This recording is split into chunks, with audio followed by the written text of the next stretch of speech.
Imagine a SWAT team raids a house, battering doors, breaking windows, and coating everything inside with tear gas residue. Now imagine the SWAT team had the wrong address. Who do you think would pay for the damage? If you said insurance, you're probably wrong. If you said the city, you're probably also wrong. So Jeff, one of the people that experienced this is Vicki Baker in Texas. Can you tell us a bit about that? Sure. So Vicki Baker's story is pretty typical for these SWAT cases. So she owned this house in McKinney, Texas. It's a suburb north of Dallas, and it was on the market. She was relocating to Montana, and it was actually under contract. She was going to close in like a week. Well, the McKinney police showed up with the SWAT team. They surrounded the entire house. They blew up the garage door, like literally with explosives. They knocked down the fence. They used these Bearcats. Which are like tanks, right? Yeah, they're basically like tanks. And then they absolutely saturated the whole thing with tear gas, like over 60 canisters. And I didn't know this until I was doing these SWAT cases, but it turns out that tear gas is like unbelievably destructive. It's non-lethal, but it basically gets into anything porous and destroys it. So like drywall, carpeting, flooring, all of the personal property in the house pretty much had to be torn out and thrown out. And that was over $60,000 worth of damage, even when she was like half moved out. So the house is trashed. Obviously, the sale doesn't go through. And it turns out the city won't pay her. They say, our police officers acted lawfully, so there's nothing you can do. Her insurance company said, your policy has an exclusion for acts of government authority. And most people don't know this, but this is actually really common. Almost every insurance policy excludes damage done by the government. So our client, Vicki, was like totally out of luck. She thought that she was going to have to, get money out of her retirement accounts to try to cover this and repair it. So is what happened to Vicki exceptional? How common is this sort of situation? Nationwide, I think it's pretty common. We hear about a situation like this where it's an innocent owner and a SWAT team trashes the property probably every few weeks. It's dramatic video of a SWAT team raid. Cops in gas masks search a house from top to bottom. With guns drawn, they search every room looking for a murder suspect. But there's a major problem. The family who live here say the cops got the wrong house. Mom of two, Amy Hadley, says they completely ransacked her house. That's not the right house. She says the cops launched dozens of tear gas grenades into the house. Hadley, who works as a medical assistant in South Bend, Indiana, says they shattered windows, punched holes in walls, ransacked furniture and closets, and left the home in complete disrepair. There was glass in the beds. We couldn't even sleep in our house. My son and I had to sleep outside. The tear gas was that bad. The raid took place 18 months ago. After Hadley filed a lawsuit for the cost of repairs, the video has been made public. Did you ever get an apology from the police or an offer to pay for the damage? Oh, absolutely not. So what happened with Vicki specifically? Well, it was a bit of a legal roller coaster. So initially, we sued the city of McKinney in federal court, and we argued that the destruction of her house, of her property, it was lawful, but it was a taking. Just like if the government took your house with eminent domain to build a road or a school or a jail, they destroyed her property for public use to get a dangerous criminal off the street. And the federal trial court actually agreed with us. It said that this is a taking under the Fifth Amendment. It said that some other decisions by other courts had been poorly reasoned on this issue. And we ended up getting about $60,000 in a jury trial for her. But then we went up on appeal to the Fifth Circuit, and that verdict got reversed. It was a surprising ruling because the Court of Appeals basically said that everything the town had been arguing for getting this verdict overturned was wrong. What the court did was it looked at these old cases, and then it basically said, this is just like what the government's doing here. It was necessary to damage this property in order to, promote the greater good. The problem is that all of those old necessity cases are about the private tort of necessity and whether and an they're individual. about paying, right? Like if you said if you break the lock, you have to pay for the lock, but you're not a trespasser. Well, that's in cases of private necessity because you got the benefit of it. In cases of public necessity, you're generally out of luck if it's just a private person that destroyed your property for the public good. Oh, so if I tear down people's houses to prevent a fire, I don't have to pay them for those houses if it's deemed necessary. That's the old common law rule. Okay. But there are also cases that the Fifth Circuit didn't look at, didn't see, maybe because this issue was never briefed,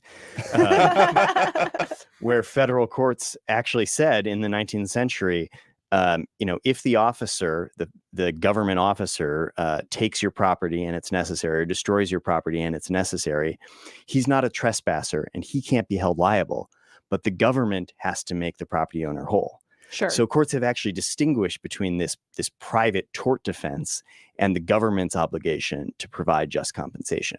Because the whole idea of the just compensation clause is that we're taking these benefits, we're taking these burdens, which are public, and sharing them across the entire public. We're not forcing some random individuals to bear these public burdens. One of the examples we use in these cases, we always say that, this damage is just one of the costs of law enforcement, and that making Vicky Baker pay for it is like having a lottery to determine who pays like the police chief's salary. What happened with Vicky, maybe we can argue about, was it even reasonable for them to, use a tank on her house and throw 60 tear gas grenades in it and whatever. I think we all have potentially opinions about that, but at least it was the right house and the guy they were looking for was actually in there. That's not the case always. So what are some examples of, it doesn't feel like it can get even worse. Police search warrant, come to the door! It only took about 10 seconds between Elyria police announcing their arrival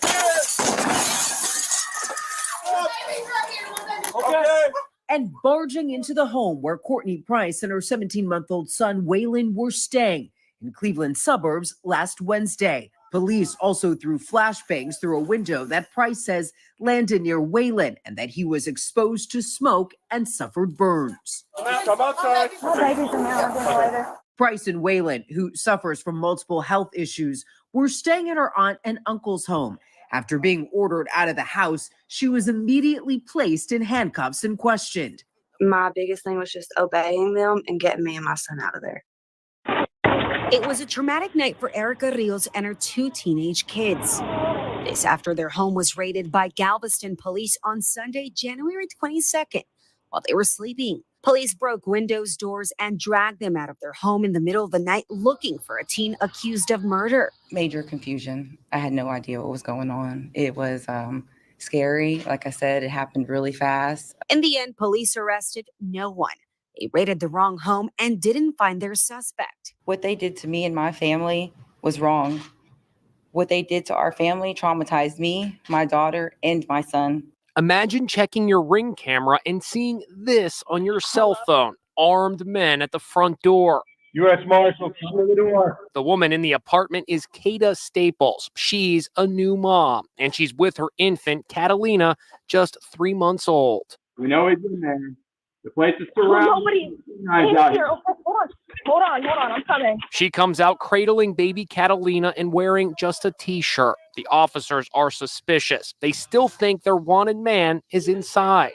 U.S. Marshal, come to the door. Put your hands up. The distraught mom tries to explain. You guys came to the wrong apartment. It's true. They've mistakenly targeted the wrong apartment in Bradenton, Florida. Pretty soon, the officers realize Kata is telling the truth, and they take off. Kata is left in tears. So we actually have another case in the Fifth Circuit that came from just outside Dallas in a town called Lancaster, Texas. In this case, a SWAT team commander was hoping to lead his SWAT team to bust a methamphetamine stash house. So he knew basically everything that there was to know about this house. Obviously, he knew the address, but he also knew exactly how the house looked. But when this SWAT commander, his name was Mike Lewis, went to lead his SWAT team to this house, they all gathered on a front porch.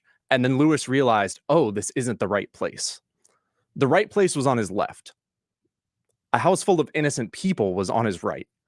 But Lewis, for some reason, seemingly just looked to his left, looked to his right, and guessed. He ordered them to raid a completely innocent family's home. And so our client, Karen Jimerson, owned that home. And the SWAT team did what's called a break and rake. So they busted down the door, they threw a flashbang grenade on the front stoop, and they shattered all the windows, raining glass over Karen and her sleeping family. And these two houses look completely different. They look completely different. And there are a few reasons why that anybody, you don't have to be, a sophisticated SWAT team leader to realize the differences between these two houses. So the correct house had a perimeter fence. It had a detached garage. And maybe most glaringly, Karen's house had an impossible to miss wheelchair ramp. And that should not have been there. Zigzags across the yard. There's two exits. One goes to the driveway and one goes to the front path. And the officers had to clamber up this wheelchair ramp to bust down the front door. They had every reason to know that it shouldn't have been there. So you'd think at some point, right, these officers are walking up the ramp, that they would think to themselves, this isn't on the briefing. How are we here? Why are we moving forward with this? But these officers did none of that. They just proceeded right ahead. They proceeded right ahead. And I would imagine from the individual officer's perspective, they were probably just following the orders of the commander, even though, they also had reason to know that this wasn't the right place. But really, it's astounding to me that the SWAT team commander could watch his officers clamber up the wheelchair ramp that was not supposed to be there to break open windows and bust down a door, especially when Karen's house had the address numbers right next to the front door. And Officer Lewis knew what the correct house's numbers were, but he even admitted that he didn't really bother to look. So what happens in the case? We took this case over, right? Right. So what did the court decide already? Right. We took this case over after the Fifth Circuit had already issued an opinion. And we filed an en banc petition that's still pending right now. So basically what the court said was, sure, this violated the Fourth Amendment. And Officer Lewis actually conceded that ordering this raid on a house full of innocent people violated the Fourth Amendment. But the court still said that he was entitled to qualified immunity, which I think anybody listening to this podcast knows is something that we run into quite a lot. You have an arrest warrant for who? Open the door. Come through your door. January 29th. Tense moments as Lori's husband, Mike, asked questions. The couple felt the interaction turned aggressive and threatening. All right, 1 second. Sir, who is the arrest warrant for? Open the door, or we're going to come through your door. Did you get confirmation? They called 911, but say they still could not get verification. Officers were at the door. Terrified for my safety and then also just for my wife and my son's safety. After opening the door, Mike Lovis learned the officers were part of a joint task force looking for a suspect, someone who doesn't live at their house. This was one of 3 police visits that started in December 2020, a month after the couple purchased their home. It's funny because as we started to track these cases, and I have people reaching out to me on a pretty regular basis telling me about incidents like this, what we found is actually more often than not, the city does pay and no lawsuit has to be filed. Oftentimes there's a bit of foot dragging and then they realize, okay, like you really were innocent. Why don't we send us the receipts and we'll make sure that it's reasonable, but we're going to make you whole. And I don't know whether these cities think that they're required to under the law, or they just think that it's the right thing to do. I think most people have the instinct that that's the right thing to do. So I think it is a minority of cases where people are just out of luck and have to resort to the courts if they can find a lawyer. It is hard when qualified immunity keeps popping up in places where it doesn't belong. We are still optimistic about these cases that we're bringing, and we're bringing them even beyond Texas. So, why should we feel optimistic about what's happening in the courts now? Yeah, so I think on the Fourth Amendment front specifically, there are 4 circuits who have taken the Garrison case I was talking about a little bit earlier seriously and said that qualified immunity doesn't protect officers when they have every reason to know that they're ordering a raid on the wrong house. But even more broadly, it's important to get these cases up in front of the Supreme Court sometime soon so that we can at least have some clarity about what plaintiffs under federal law can and can't bring claims for. So we have cases in South Bend, Santa Monica. It's not just Texas, even though we do have a lot of cases in Texas. But our mission is sort of to get one of these cases, multiple of these cases, in front of the Supreme Court so that there can be some finality about what exactly is protected and how far can the police go before they have to start answering for what they've done. Sounds great. Well, thank you so much, guys, for joining us today. Thank you. I'm following you, Andy. Go. The Henry County SWAT team locked and loaded. Wait for the bang. Grenade. They've got a no-knock warrant for an accused drug dealer. Show me your hands! Show me your hands! I got this one. 8 body cameras were rolling in 2018 as the heavily armed deputies searched for their target in McDonough. Sheriff's officer's warrant! Something went off like a bomb in my house. I thought something blowed up in the house. Sheriff's officer's warrant! I need a kick. Kick, officer! Got that hallway, they was all over me. Some your hands! Get on the ground! Get on the ground now! I said, what's going on? He says, no, you get down. Some your hands! Get on the ground! Get on the ground now! Get on the ground! Grabbed my arm, twisted behind my back, and handcuffed me. Put your hands out in front of you, sir. Put your hands out in front of you. 79-year-old Henri Norris was not the target. Deputies had the wrong man and the wrong house. Sheriff's office, search warrant! I can't even imagine what he went through. Geronimo! If you're not safe in your own home from the government, when you've done nothing wrong, where are you safe? Clearly nowhere. It's really sad, and it hurts even more because my grandfather has never been in any trouble with the police. He's never even had a ticket. Henri was watching television in the McDonough home he's owned for 50 years. The no-knock search warrant was for the house next door through the woods. So how did deputies end up hitting a house with a different color, a separate driveway, its own mailbox, and another address? Missed it. Oh. We just got up. Missed it. First, the tactical team got lost following instructions from a GPS app on a phone. Turn right on me. Then, as soon as they got to the correct address, deputies were immediately confused. Where's the house? Where's the house? I don't know about that house right there. Where we at? They walked right past the target house without clearing it and headed through the tree line to the next house on the street. Even then, deputies were unsure. This house?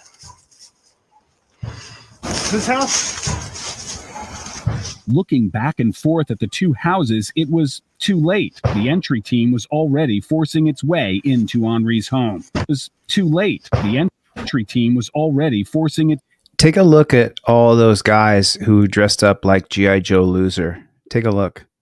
Its way into Henri's home. That just like scared me to death. I'd already had heart trouble. I had heart surgery. You got heart trouble. You got what? Heart trouble. All right. You have heart problems right now? Yes, I could have died. Dude, I could have had a heart attack. When they finally realized they'd hit the wrong house, deputies turned their cameras off one by one. Yeah, a pizza delivery man could deliver a pizza to the correct address. Daryl Scott is Henri's attorney. He sued Henry County's tactical commander, but a federal judge dismissed the case because police officers are entitled to qualified immunity. That's what happens in the majority of cases. The cases are dismissed and officers are granted qualified immunity, even when there's a constitutional violation. Search warrant! Judges created qualified immunity to protect individual officers from liability, unless victims can show the officers violated rights that are clearly established. As a screening mechanism for frivolous lawsuits, and what it's morphed into is almost absolute immunity for law enforcement officers. The officers used a battering ram to enter the wrong house, used flashbang grenades, handcuffed the wrong man in the wrong house, and their get out of jail free card is I'm sorry and qualified immunity. Does I'm sorry cut it? No, sorry, it does not cut it. It just shows that badge is a get out of jail free card. It's showing that if I have a badge, I can say I'm sorry and I have no accountability. The government has given officers a blank check to go out in the community and break the law. They feel like they have the right to do that with no consequence. If they're able to get away with this and not be held accountable, what's the danger then? But they're going to just keep on doing it. They probably go into somebody's wrong house, somebody's going to get hurt.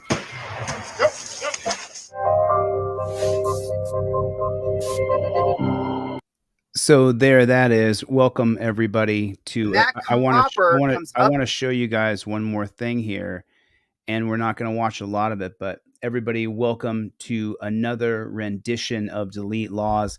Thank you for coming. If you would please type in the comment section, as you can see some people are already writing it, OTVO, overturn Terry versus Ohio. And the reason why we say that is because Terry versus Ohio is that linchpin case that makes it so that if a cop is suspicious of you, if they even have reasonable, articulable suspicion of you, well, they might be able to get a warrant for a no-knock raid, as they did to me.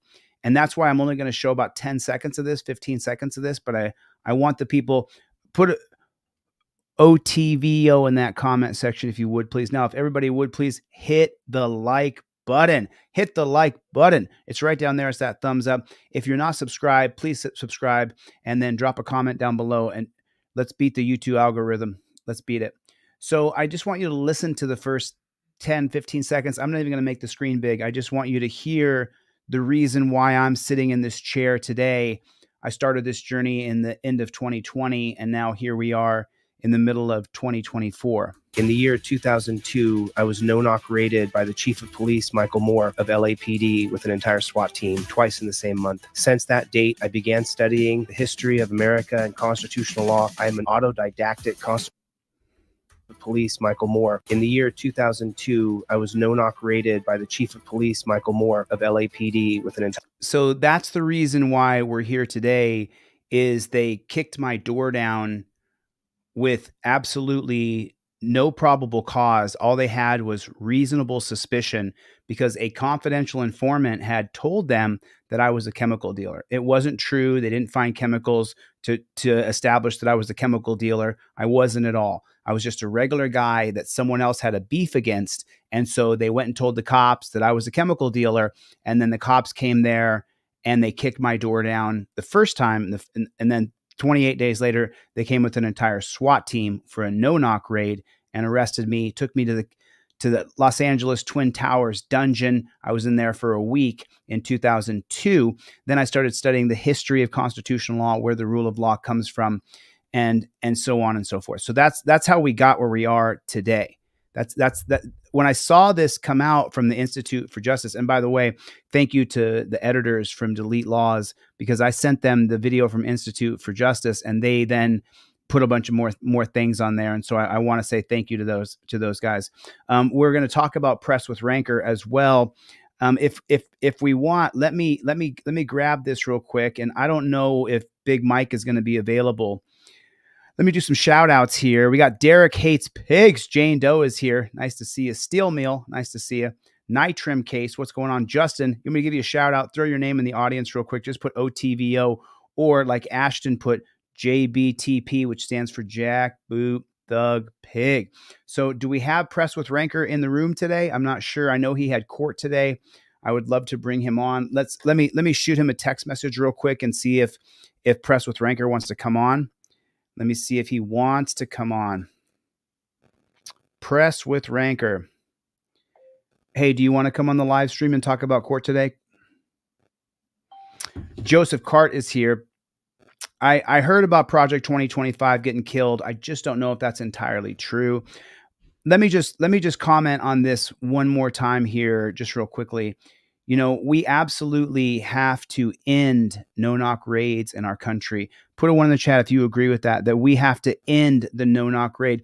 In today's camera world, in the thesis that I wrote of segregation over incarceration, the way that I have the new peace officers working to make sure that they catch people who have warrants is you take a pole, you stick it outside the house, you put a camera on the top of it, you take a pole, you stick it in the ground, you put a camera on top of it out the back door, you put a notice on there for the person who's wanted, and then you wait. Then this camera up here at the top of the pole has people sitting in a booth wherever, 100 miles away, 10 miles away, 3 miles away, and it says right here, DeCastro is wanted, do not aid or abet. And then when Chille comes out, then they can grab him. But you don't need to no-knock raid people's houses. Put a 1 in the chat if you are not right on 6 months member. Thank you. Thank you, Vigilante Committee of Cliff Williams. Nice to see you, man. So the idea is that we don't need to no-knock raid people anymore because of the digital era, because of the camera system. I'm going to present a lot of these ideas in film and video over the next couple months. So you can look forward to seeing that. Over the next couple months, I'm going to produce a bunch of new ideas and show them on video and how they work. So that's what we're looking forward to right now. Dan Hanlon is here, everybody. Thank you for coming, Dan. I really appreciate it.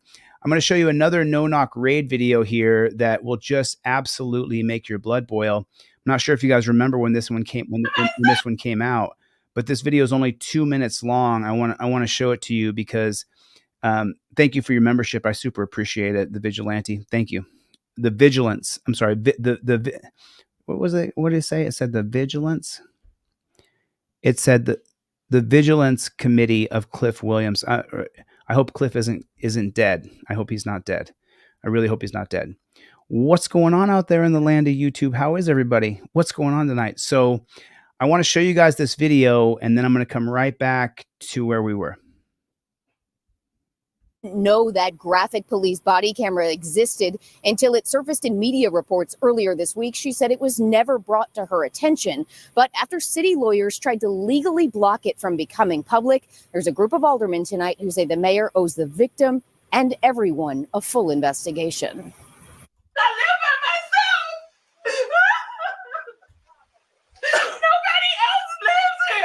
Chicago police officers stormed into Anjanette Young's home on February 22nd, 2019, attempting to execute a search warrant. But records show the officers had the wrong home.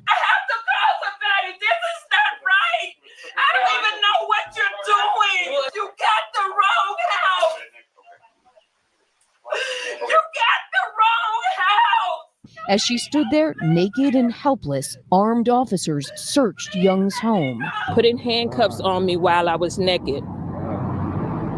No one should have to experience that.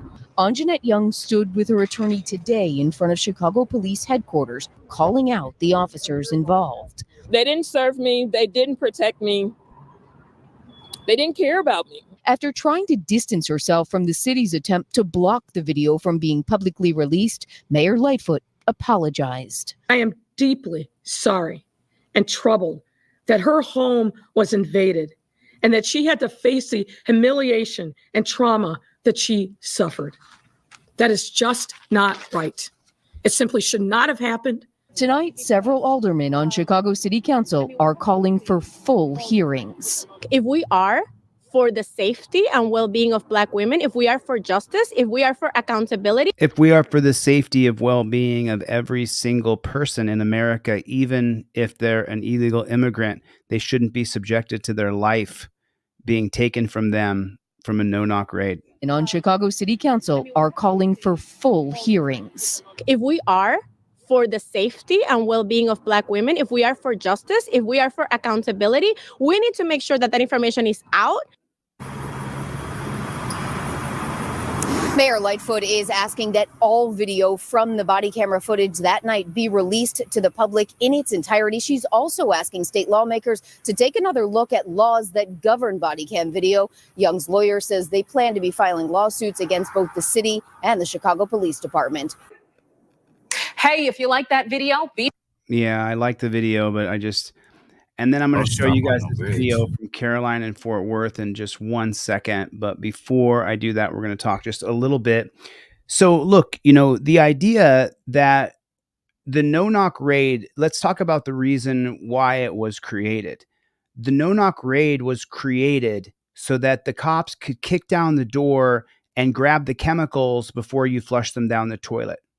That's the reason why no-knock raids really started to spike in the 80s and the 90s, because you could flush the chemicals down the toilet and then you would be able to evade charges. But what have we seen? We've seen that they've had absolutely zero effect on the chemical problem in America. And I have to be careful what I say because, as you know, YouTube censors will limit, and they'll even age restrict the video if I say anything in there that would give them an opportunity. A big shout out, everybody. Big shout out to Big Mike Audits, who went to Press with Rancor's trial today. He supported Press with Rancor, who had trial today. Jim and Press with Rancor have asked me to limit the amount of things that I talk about his trial, because obviously I've been on the phone with both Jim. I've been on the phone with Big Mike Audits. I have not had a chance to talk to Press with Rancor today, but he had trial today. And I can tell you this, I've got some recorded phone calls. True to my word to Jim Mikowski and to Garrett Van Nett, I'm not going to air anything right now. I'm going to let the trial go through without me in any way, shape, or form obstructing it. And so I talked to Jim Mikowski. Big Mike Audits was in the courtroom all day today for the jury selection and the very beginning of Garrett's trial. So if you guys would please, a big shout out to Big Mike Audits. And we're all with you right now, Press with Rancor. We are all with you, my friend. He's facing a felony for filming a cop. I talked to Jim Mikowski today. He told me how it went. He told me his thoughts. I'm not going to expound on them right now. I just want to give them an opportunity to defeat this, to beat this. And so we're fighting hard, and I'll show you what we did. Here's what we have available. If you guys are interested, we're at, oh man, we're right at $4,000. So we're at $3,979 right now. This is the link for the GoFundMe. If you guys want to put some money in for Press with Rancor, that would be amazing. Thank you. I appreciate it. I put the link for the GoFundMe there. We have raised $25,000 so far. If you take a look at my community page, you'll see that we just sent over $3,000. The people put in $2,000. I put in $1,000. And I'll just read a couple of these names here real quick. Donna Smith just yesterday put in $10. Greg B put in $20 4 days ago. Sammy Serrano, Dale Wortham. Let me make this big so you guys can see what I can see. Sorry about that. Come back down here. Donna Smith, thank you. Greg, I appreciate it. Sammy Serrano, thank you. $8. God bless you. Dale, thank you a lot. Troy Jackson, Mark P, thank you, dude. Randall Johnson, Dan Howard, Tom P, Douglas Fields, hellos for suckers right there. I guarantee you that is BZ Watchdog right there. That hello is for suckers is BZ Watchdog right there.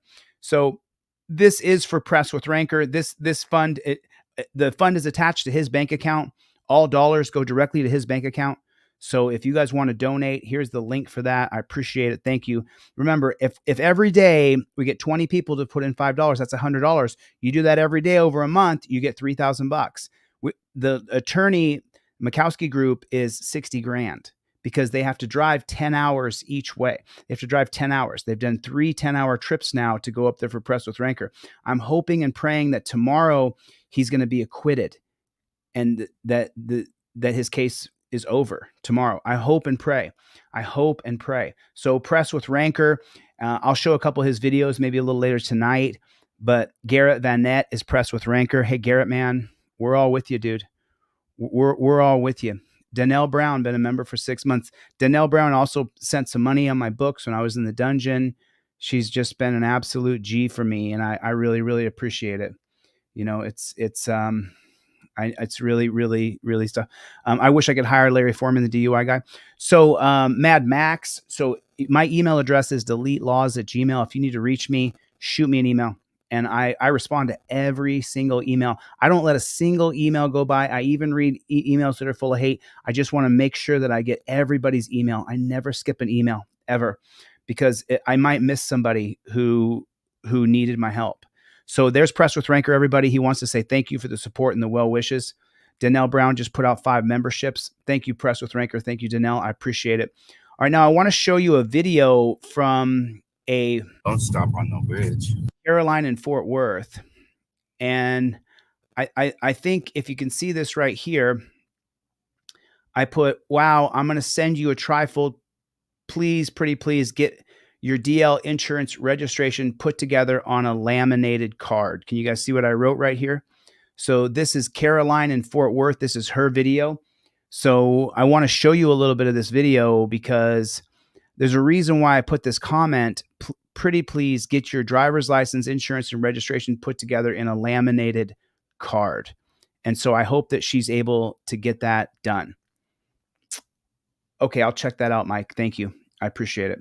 All right, so what's going on, Playboy? What is going on out there, huh? What's going on out there in the land of the unfree America? What is happening where you are? Tell me what you're grinding on right now. Tell me what's bothering you the most right now. Which case is it? Which video is it? What is the most disturbing thing that's bothering you right now? For me, it's the continuation of Terry versus Ohio. It's the continuation of torture cuffs. I'm so sick and tired of turn around and put your hands behind your back. That has got to come to an end. I'm sick of people being arrested when they're not violent, they're nonviolent, and they're not given a chance to pay. That's what I'm really tired of. I'm really sick and tired of knowing that people right now are in the Clark County Detention Center or LA County Jail, and there's no victim to a crime that they have done. And I burn on that every single day. I try not to let it eat me up, but it's hard not to. It is super duper hard not to let these things affect your heart and your soul. So that's kind of what I'm grinding on right now. And then Jeebus Crispin, what's bothering me right now is the cops in Ironton are still not being drug tested and they're not being held accountable, and it's very blatant. So Jeebus Crisp is the reason I went to Ironton, Ohio. If you guys have not seen American Patriot Forever, that channel is going to start back up. If you're watching now on American Patriot, thank you. But we're going to start that channel back up very shortly here. Very, very, very quickly. All right, so I want to show you guys something here, and this is super important that you pay very close attention. Pay very close attention to what I'm going to show you next. This is unbelievable. Don't stop on no bridge. Just keep going. We got pulled over right now. Because I had an accident here one time before because I stopped.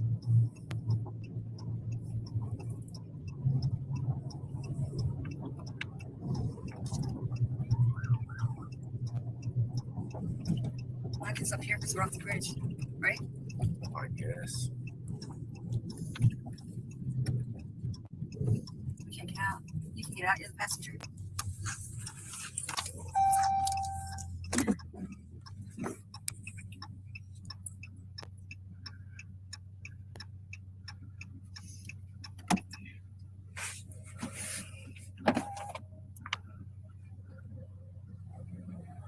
Good evening. I'm Officer Massey, Fort Worth Police. What's your name? 46853 and a stop because you're driving without any lights on. You have a driver's license on you? You sure? Because my... Are you sure I don't have any lights on? Oh, I didn't have my lights on. Do you have a driver's license, please? I have it in the back. Do you want me to reach for it? Officer Macy, badge number. That's fine. Do you have a proof of insurance? Yeah, I have proof of insurance. No, I don't have proof of insurance with me. Do you have proof of insurance, please? I don't think I have proof of insurance. Quick note, this is an unlawful traffic stop. I was not driving with my lights off because it's impossible to drive with your lights off in a Dodge Charger. I've researched it in the past to be able to drive like stealth and sneak up on these guys before. It's impossible to drive with your lights off in a Dodge Charger. What's wrong? They must mess with him at the mechanics.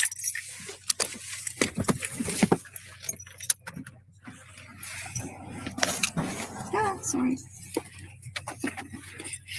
I'm showing the light on your thing. I know, because he's a scumbag. We got your name now, pussy, didn't we? Got your name now, didn't we, bitch? Fucking dick eater, motherfucker. Pussy. Turn your flashlight off, bitch. She ain't got nothing in here, you scary motherfucker. Okay. Coward, bitch. No, put it on the window. Put it right here. Okay, did you hear everything that he just said? He just called that copper a bunch of names, went at him pretty hard. Perfect. You have every right to sit there and curse out those cops all you want. You can curse them out all you want. He's within his rights to do it. He can say those words anytime he wants. Fuck him. Put it right there. Okay. No, it present it to you. Yep. You're interfering. Shut up, bitch. Shut up. Can I reach in here and see if my can I reach in here? No. Can I reach in here and see if my insurance is here? Tell him it says you present Can I it reach to in here? Can I reach in here and look for my insurance? No, I just have to present it to you. So that's right there. That's the law. Yeah. You should know it, don't you? Go get your pen and your paper. Don't you know the law, sir? See, this was happening when you're an asshole and a tyrant. No, I don't have insurance with me. Write the information down. That's what you asked for. She presented it to you. You got a pen? And I'm not interfering. I'm in the car, stupid ass. No, I don't have my insurance card with me. You can look it up though.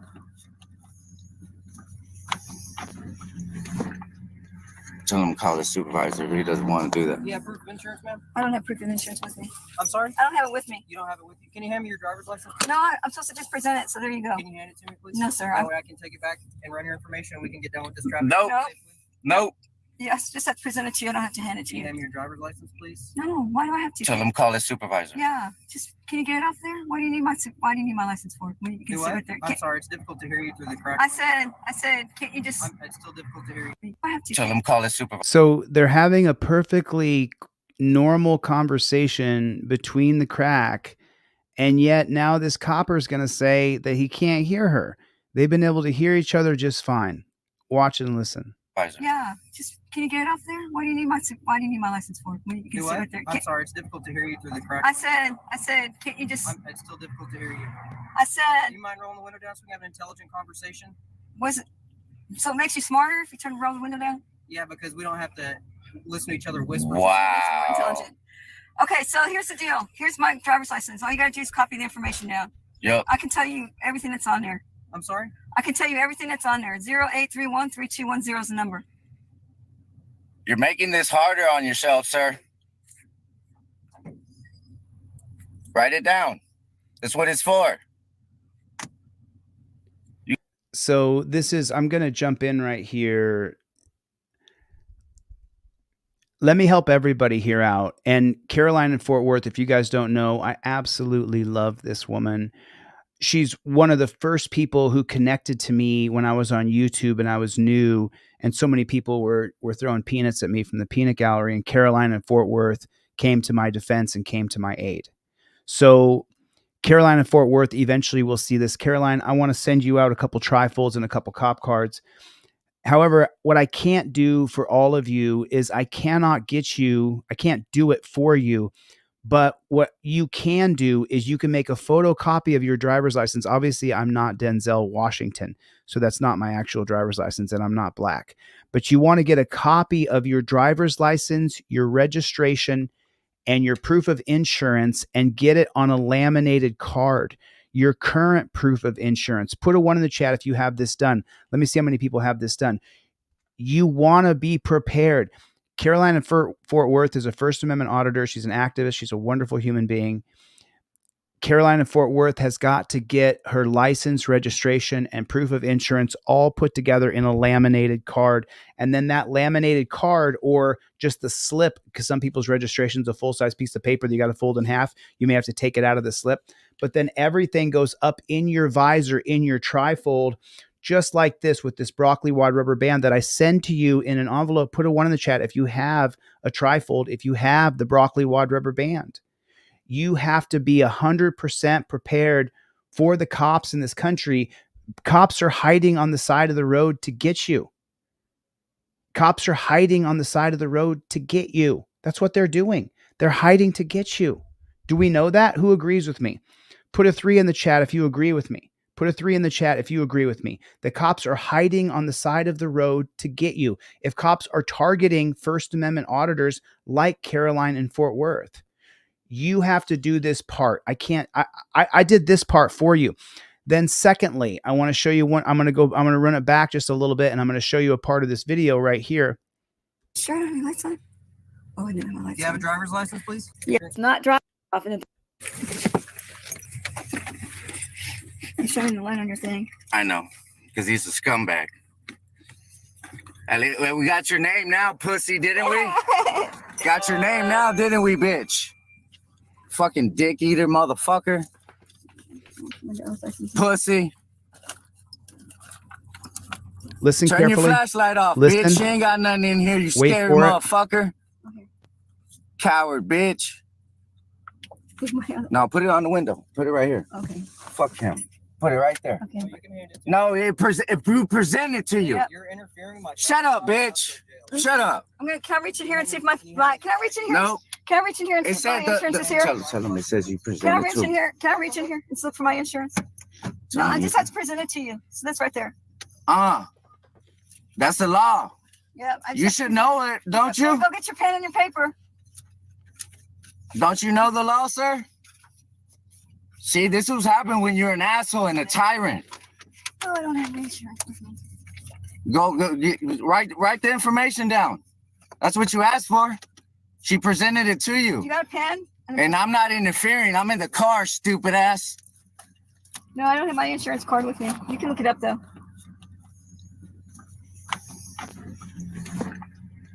Tell him to call the supervisor. He doesn't want to do that. Do you have proof of insurance, ma'am? I don't have proof of insurance with me. I'm sorry? I don't have it with me. You don't have it with you. Can you hand me your driver's license? No, I'm supposed to just present it. So there you go. Can you hand it to me, please? No, sir. That way I can take it back and run your information and we can get done with this traffic. Nope. Nope. Yes, just have to present it to you. I don't have to hand it to Can you you. hand me your driver's license, please? No, why do I have to? Tell him to call the supervisor. Yeah, just can you get it off there? Why do you need my license for? When you can Do see what? right there. I'm sorry, it's difficult to hear you through the crack. I said So you have to have your license, registration, proof of insurance. But right here, Manuel Mata should have informed him because he says that you're interfering. You should have told him right here that you curse out cops, you use any words you want, and that you have a God-given right to speak. God-given right to speak and be heard. Houston versus Hill, 1987. Expressive disorder is inevitable in a society that's dedicated to individual freedom and must be protected if that freedom can survive. Mr. Hill interrupted police, and I can interrupt you as well. But you have to show the copper the information and then show him on camera that what you've shown, because remember what the clearly established prong says. The cop has to know which right he's violating of yours. That means you have to inform him, you're violating my First Amendment right to speech. You have to say the words out loud. You have to say the words out loud.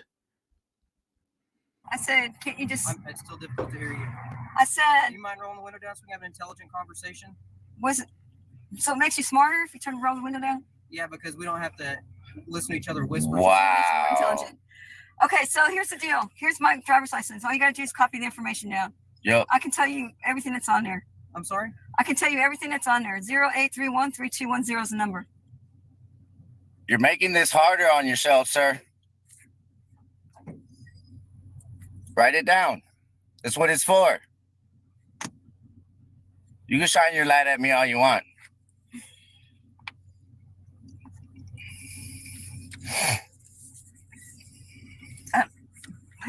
Why is it better?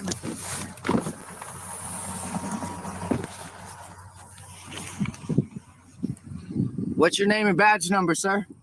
Since I'm part of the investigation now. What's your name and badge number? Chille, check your email. Chille, check your email. For what? I have the insurance with me. No, that's not how it goes. I handed you the keys so you can open the door for me. And it's the same ones that we just talked shit to. Call your supervisor. Tell him to call the supervisor. Give me just a second, be right back. Well, I didn't report, so.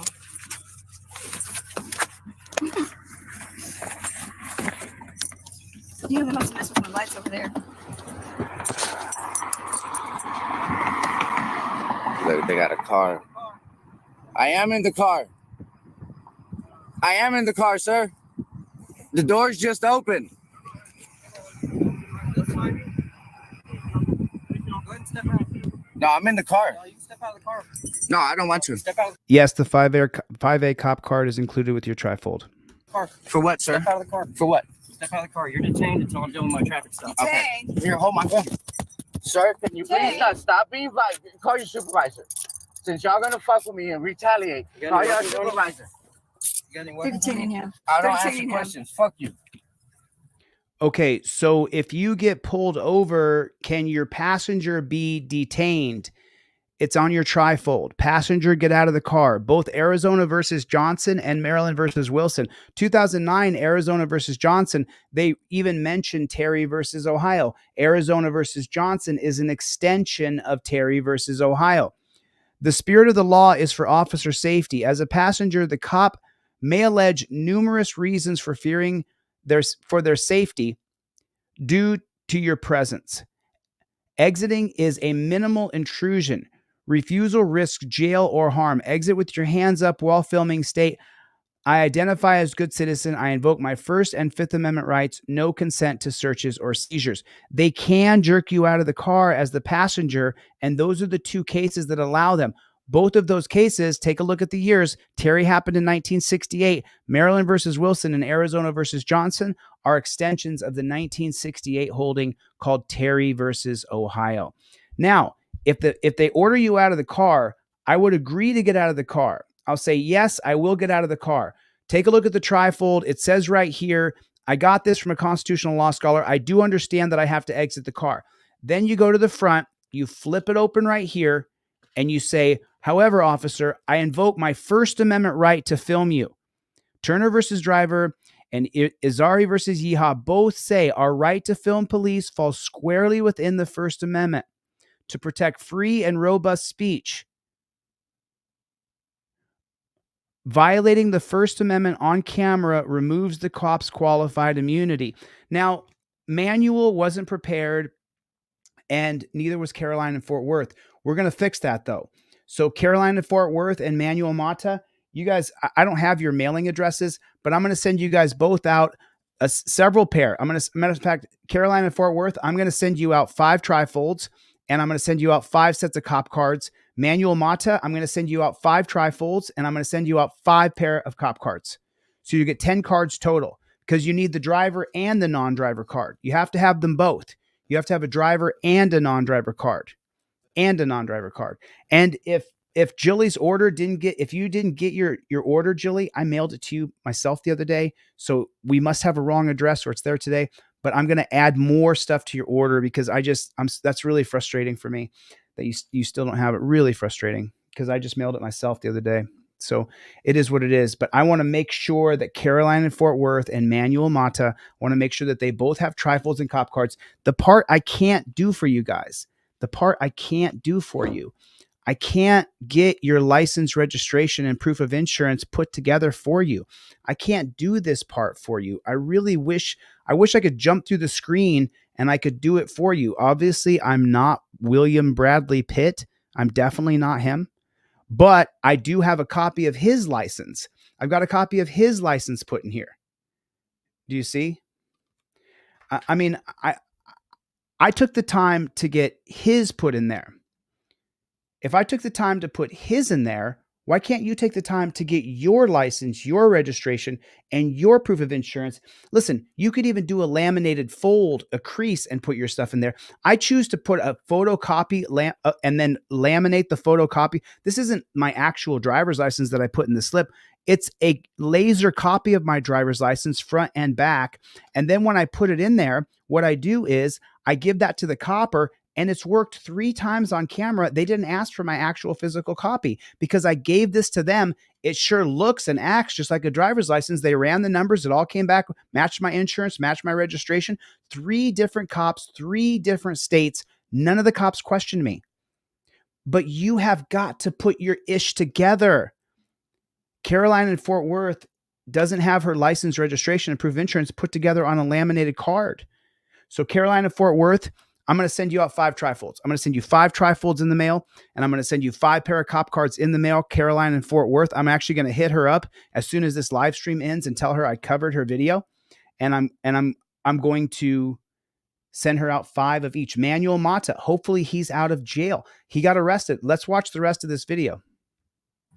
Stop grabbing my dick, dude. Man, that's fucking gay, bro. Go back here. What am I being detained for? For what? I'm not sitting on no curb. No, I'm not. What law is that? There's no law for that. So once again, I'm just going to pop in here. I'm sorry to interrupt this video. This is not my actual driver's license. I don't stick my actual license in here. I make a photocopy, a laser copy of my license, front and back. I make a laser copy of the back, and then I put that inside of the laminate. I have 3 or 4 of these in my car, one in my visor, one behind my seat, one under a floor mat. In case the one from my visor gets taken out because I have to do something with it and I forget where I put it, I know there's one under my floor mat. I know there's one in the back flap of my seat. I got one in the trunk of my car as well, so that I always have my license, registration, and proof of insurance, because I was in jail with a guy who got arrested for not having his license.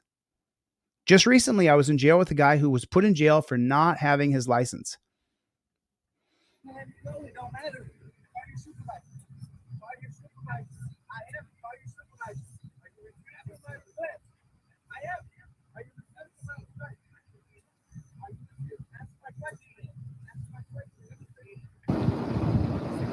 Dude.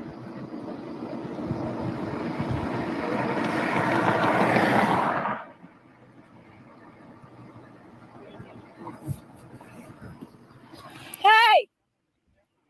This traffic is taking a little bit longer than 20 minutes.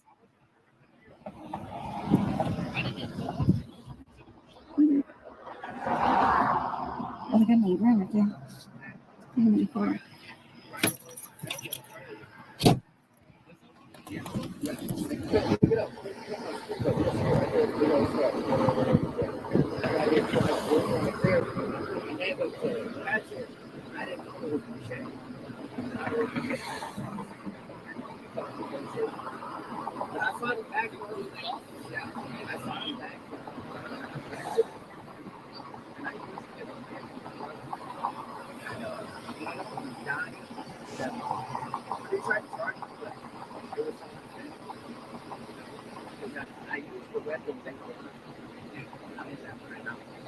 They just want to like pull up.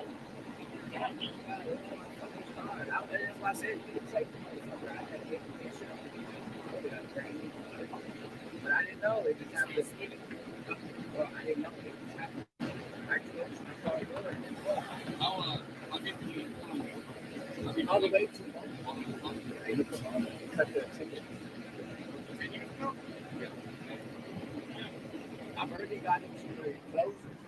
Because we were stuck like this for like 7, 8 years. I just started like 15 years ago. I got it open it. I had to go to a lot of different doctors to get it popped open. But it's good, man. Like, I'm all right with all this. So I know these kids. I know. I would be mad too if you had a motherfucker like me. Like, I never stepped out of the car. I know what it is. I've already been in court for it. I've already been in so many cases like this. 10 cases. Yeah. See what I'm saying? I got 10 cases dismissed. Shit like this. And internal affairs involved. I heard your feelings. Come on, man. I've already experienced all this. That's why I laugh at it now. What you said was it was but, oh, I know that. That is watered down, homie. That's what I'm saying. Y'all catching the watered down version of stuff. The past year is completely different. You know what I'm saying? Like, I don't like I'm above certain shit. You know what I'm saying? That's why this was funny. I'm not tripping. Look, I'll be right there in the morning. Right here. They know me. I know they know me. Come on, dog. We all know me. It's weird. Then why, bro? Why is he still in handcuffs? It's weird, man. And y'all are on live right now. Y'all on YouTube live. We've already had people drive by. Y'all on YouTube live right now. I'm the viewers. That's irrelevant, bro. I can have y'all at Pastor Meeting. Sorry, Melissa. I was curious, but it don't matter. Is it still muted? I'll check again, John D. Nicola.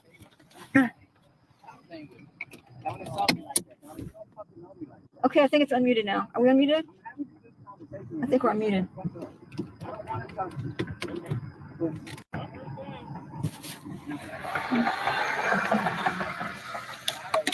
Okay.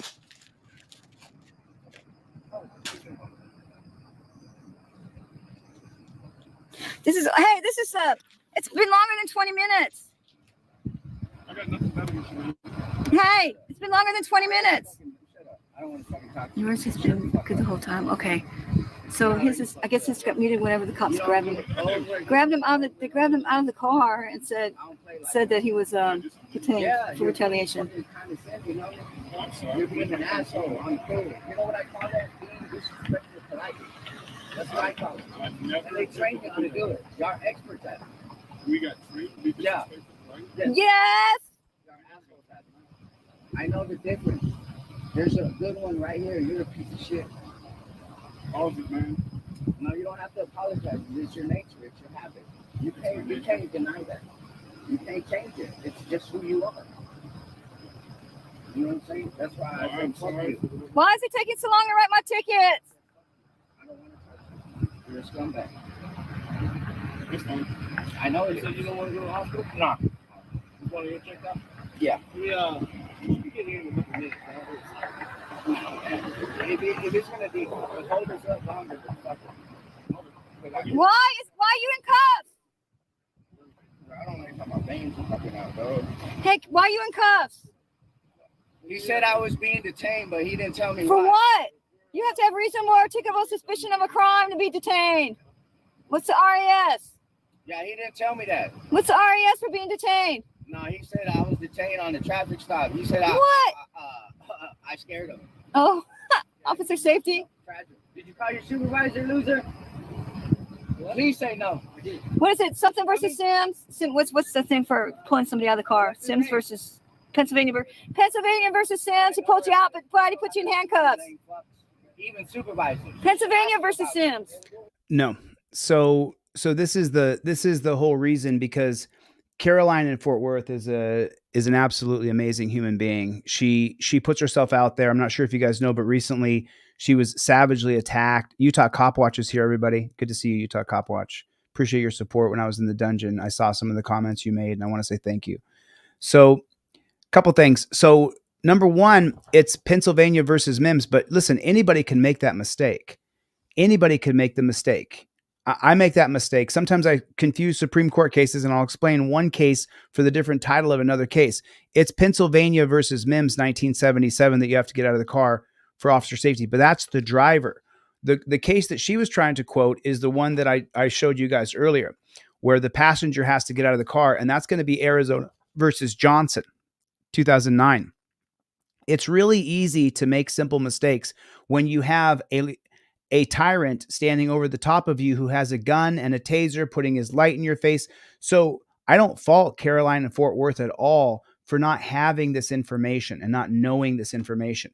It's really hard. I don't have, I used to tell people that I had a near photographic memory. And after being in jail for 4 months, I have to now tell you that that's not true. I don't have anywhere near a photographic memory. I work really, really hard to memorize things that I care a lot about. So I memorized these cases, but unless you sat there and studied them, you're not going to know Arizona versus Johnson off the top of your head. You're just not going to know it, especially when you got a tyrant blazing down on you. And what about if the cop says that he smells something funny? What if he says, I smell something funny? You may think you're going to be able to recall Commonwealth versus Barth from 2021, but you might not. You may not. You may not. You may not. You may not. You may not be able to remember. Because when there's a tyrant bearing down on you, it's hard to remember what they said. It's hard to remember what they said. So it is what it is. You have got to work on making sure that you have everything put together for yourself. You have to make sure that you have your license, registration, proof of insurance put together. You have to make sure that you have the trifold up in your visor. I give you this broccoli wad rubber band in the envelope so that you stick it over your visor, so that you put it over the visor. She's saying an incorrect Supreme Court case, but can you fault her? There's a tyrant who they're treating Manuel like total shit. They're treating her like total shit.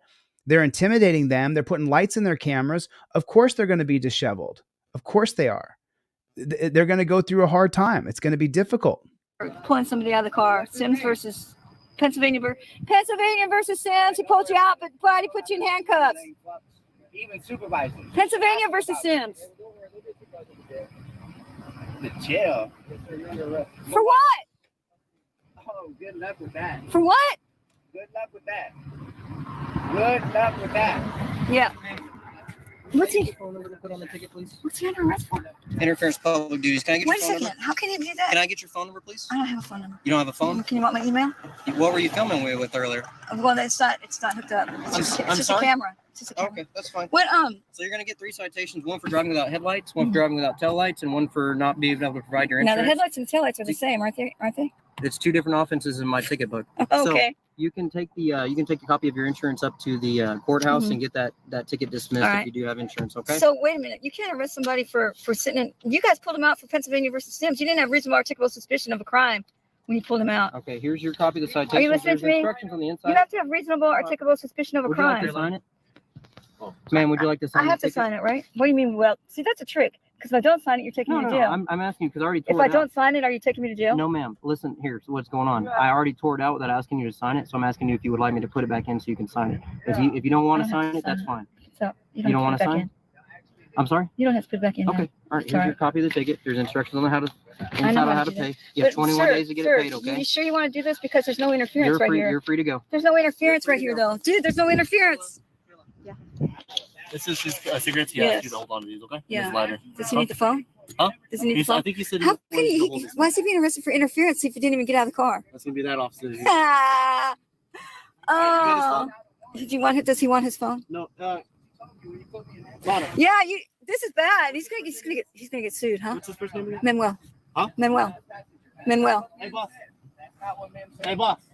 Hey, you have no reasonable articulable suspicion of a crime. So here's the other thing that I wanted to touch on. If the cop asks you what your friend's name is, you shouldn't tell them. As a passenger in a car, they can detain you. They can pull you out of the car, put you in torture cuffs, stick you in the back of the cage in their other car. This is all Terry versus Ohio. It's extended in Arizona versus Johnson, but that's what can happen to you. You can be pulled out of that car and stuck in their cop car with torture cuffs on. They can seatbelt you in, do the whole thing like they're going to take you down to the station, but you're not being arrested. That's only detained. When the cop asks you, what's your friend's name? You say, I invoke my Fifth Amendment right to remain silent. This is the reason why you hold this bad chicken in your hands. I invoke my Fifth Amendment right to remain silent. That's what you do. That's what you do. I invoke my Fifth Amendment right to remain silent. If they say, hey, what's your friend's name? Since you already have the trifold in your hand, you already are filming him, you just say, I invoke my Fifth Amendment right to remain silent. You don't have to give your friend's name. My friend's name is right here. And my friend's name is right here. As Press with Ranker says, my friend's name is right here. Dude, huh? What's his first name again? Manuel. Huh? Manuel. Hey, boss. Hey, boss. Hey, you have no reasonable articulable suspicion of a crime. You better talking to me. You can keep her phone. All right. Okay, so they arrested him for, I don't know. They just took him out of the car and arrested him. That's not smart. That's not good. So there it is right there. And then the camera died in the end. So there was just so many problems with that. There were so many problems. You know, I could say it a million times. I can't do it for you. Everybody here already agreed that cops are hiding on the side of the road to get you. Put a 1 in the chat if cops are hiding on the side of the road to get you. So whether you have the trifold or the cop card, doesn't matter. You still have got to have yourself put together, license, registration, proof of insurance, ready to go, just like that. You want to have it ready to go just like that. That you have to have it ready to go. You got to have it ready to go. If you don't have your license, registration, and proof of insurance ready to go, well, then your next steps are going to be a lot more difficult because they're going to be able to put undue pressure on you because now you're not complying. Now you are obstructing a government official in their capacities like Manuel was charged with. If you're not going to give him your license, registration, and proof of insurance, they can arrest you for that. Put a 1 in the chat if you understand that it's an arrestable offense. Put a 1 in the chat if you know that it's an arrestable offense for not having your license, your registration, or your proof of insurance. Do you understand that? Put a 1 in the chat if you understand that you can be arrested for not having your driver's license on you. you make a photocopy. You don't stick the actual driver's license in there. You make a photocopy of your driver's license. Make a photocopy of the front, make a photocopy of the back. Obviously, this says for entertainment purposes only because this is Brad Pitt's driver's license. And then you make sure that you have your registration and your current proof of insurance in a laminated slip or a laminated card. I prefer to put it all in one thing like this so it can just go right inside my trifold. I took the 15 minutes down at FedEx office because I don't have a laminating machine. I took the 15 minutes to do Brad Pitt's driver's license. Why don't you take the 15 minutes to do your own driver's license? Why don't you take your 15 minutes to do your own driver's license? I just don't really understand that part, that you have people who are as qualified and as amazing as Caroline and Fort Worth who don't. There you are, honey. There you are. Caroline and Fort Worth, shoot me an email. Caroline and Fort Worth, I already said to the crowd earlier tonight, I'm going to send you off 5 trifolds. I'm going to send you 5 of these, and I'm going to send you out 5 pairs of cop cards. The first 2 are for you. The next 3 are for people that you want to give them away to in the Dallas-Fort Worth area. I'm going to send you off a few cop cards as well, Caroline and Fort Worth. I'm going to send these out to you. Caroline's got to get prepared. Caroline, you got to get prepared. You got to get your driver's license, insurance, and proof of registration all in a laminated slip. It has to go like this. You have to set it up like this. It has to go like this. Yeah, because they do like to take it and lose it. Then you're screwed because you don't have it anymore, and they deny they have it. She's talking about your driver's license or your insurance or your registration. You want to make sure. And by the way, Caroline and Fort Worth, is Manuel suing them for wrongful arrest? Because he was within his rights to do what he did. Now, originally, so just so you know, let me see if I have your email, Caroline and Fort Worth. I'm going to invite you. I'm going to send you an invite if you want to come on here real quick. Let me just go here. Do I have your email address? You have my phone number, don't you, Caroline? I want to make sure that you have it. I have a couple of questions for you. I have a couple questions. Yeah, I'm figuring it out. I'm figuring it out. So Caroline, let me see if I have Caroline in Fort Worth. I don't have her email address. Let me check over here. Let's check her channel real quick. Let's check Caroline in Fort Worth. Let's get her channel. That is my email address. And make sure you guys subscribe to Caroline in Fort Worth. Caroline, I absolutely love you. You were one of the first friends I had on YouTube, and I think the world of you. So I want to make sure that we work together to try to make sure that they can't target you. And I think had Manuel let them know up front that he was well within his rights to curse out the cops using the trifold, I curse cops out, Cohen versus California, 1971. And I think if Manuel had said that it's his right to interrupt, curse out cops, number 2, I curse out cops, cursing out cops. Who in the world? Yes, suing. It got dismissed. Amazing. Absolutely amazing. No, I mean, listen, DZLM, she made a mistake, and it's really easy to do. It is really easy to do. It's easy to make mistakes. It is super easy. It's real easy. I mean, put a 1 in the chat if you agree. If it is really easy to make the mistakes. 1 second. Let me take a look at Caroline and Fort Worth and see if we have got this fly flying around in front of me. Let me see if I can get her email address here, and I'm going to shoot her an email. There, that is Carolina in Fort Worth. Got it. Okay, Carolina in Fort Worth. I'm going to send you an invite right now. Carolina in Fort Worth at gmail.com. There, that is. Got you.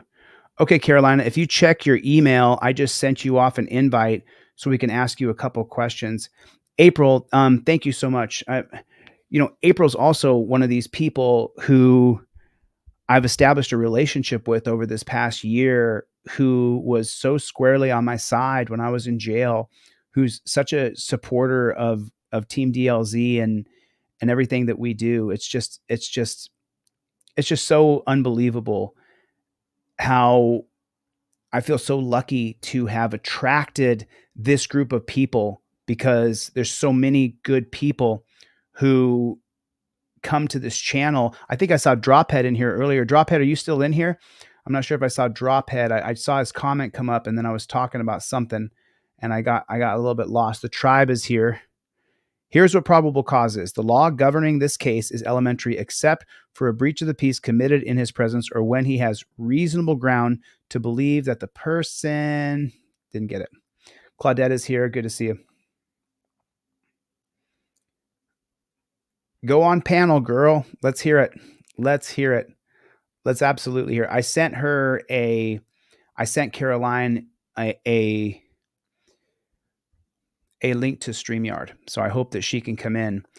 I want to show you guys something I saw on police brutality just today, I think. That was 9 hours ago. All right, David, thanks. Well, the Rankin County Sheriff remains tied to a civil rights lawsuit that's been filed by two men abused at the hands of a group of deputies known as the Goon Squad. The news came today after a federal judge refused to dismiss Sheriff Brian Bailey from the case. 16 WAPT's Kendall Jones has more on the lawsuit that is worth $400 million. Judge Daniel P. Jordan III denied a request from Rankin County Sheriff Brian Bailey to dismiss him from a $400 million lawsuit filed by the two victims, Michael Jenkins and Eddie Parker, who were tortured by the Goon Squad. The acts all occurring in January on New Year's Day. Jenkins and Parker were beaten, humiliated, and Jenkins was shot in the mouth at a home in Braxton by 5 former Rankin County deputies and 1 former Richland police officer who tried to cover up the ordeal. All 6 pled guilty to state and federal charges and were sentenced to between 15 and 45 years in prison. In the lawsuit, attorneys for Jenkins and Parker argued that Bailey failed to supervise, train, and discipline the deputies. Bailey asked U.S. District Judge Daniel P. Jordan III to dismiss him from the lawsuit, claiming he had qualified immunity, which protects law enforcement officers from accountability if they're accused of violating citizens' rights. In Judge Jordan's ruling, he says while Bailey was not present when Jenkins and Parker were assaulted, the plaintiffs can still file a claim against the sheriff by showing that his conduct deprived them of their rights. I got a question for you guys, just super quick. I got Caroline backstage. We're going to bring her on. But let me ask you a question. Put a 1 in the chat if you think that this chief or captain or whatever military acronym he's given himself, put a 1 in the chat if you believe he knew what the Goon Squad was doing. Put a 1 in the chat if you think he endorsed it. Put a 1 in the chat if you think he set them up together to be the Goon Squad. Let me put a 1 for me, because I definitely think that this captain, chief, colonel, lieutenant, whatever he is or whatever he says he is, he 100% knew exactly what that Goon Squad. So for the coppers who are watching this, it's not because I call you pigs. It's because of you.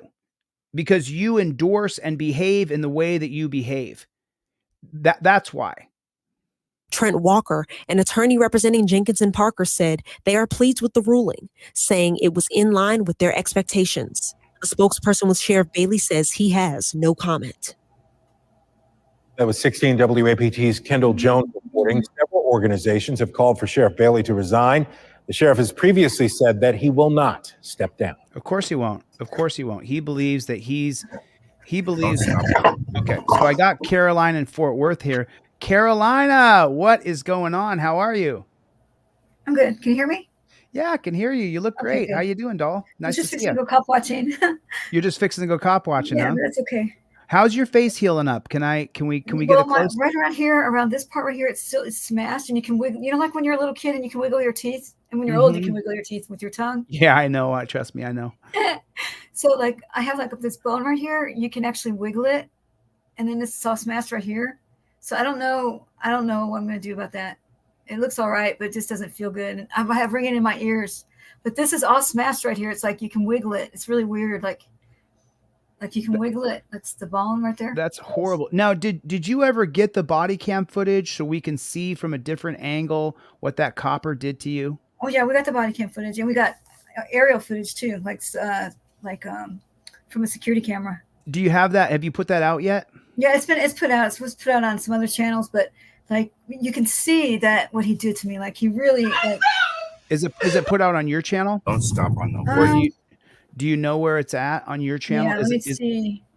If it's on your channel, then I I emailed definitely it to somebody just recently. I definitely will show it.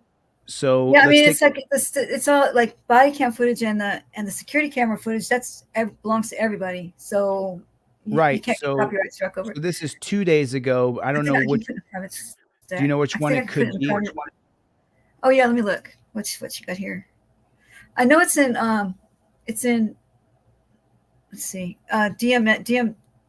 Denver Metro Audits one. It's in Denver there. Metro Audits has it on there. Well, Yeah, before we go there, what I first want to do is I want to go over a little bit of this right here, and I want to talk. Yeah. I want to Yeah. talk about this a little bit. Okay. You know, so I when I watched that, I said, I really was hoping you didn't see that. I've seen most of the videos on your channel. Of course, I No, was but that gonna one see it. especially because it's like, oh my god, if this goes on DeleteLawZ, it's going to be embarrassing because like I usually do that just to piss them off, right? But like that day, I had just got the car back from the mechanics, so everything was all mixed up in it.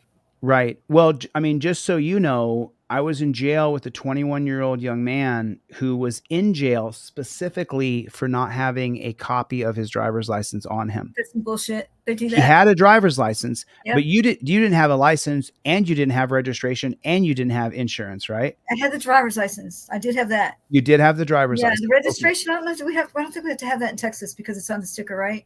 Right. It's stuck right in your window. I used But to the live in Texas. insurance, I didn't have the insurance in there because I had taken it out. And then, and then just to be clear, then at the end of this bad chicken right here, at the end of this video, you know, I'll drop the link for this down in the You chat. have to apologize. It's your nature. It's your habit. You can't deny that. You can't change it. It's just who you are. You know what I'm saying? That's why I said fuck you. What? Manuel's exactly correct. What's it taking so long He's to write correcting my everything. ticket? Manuel is really smart in that kind of stuff. Well, he should have had to be honest with you, Carolina, he should have had a Fifth Amendment cop card on him.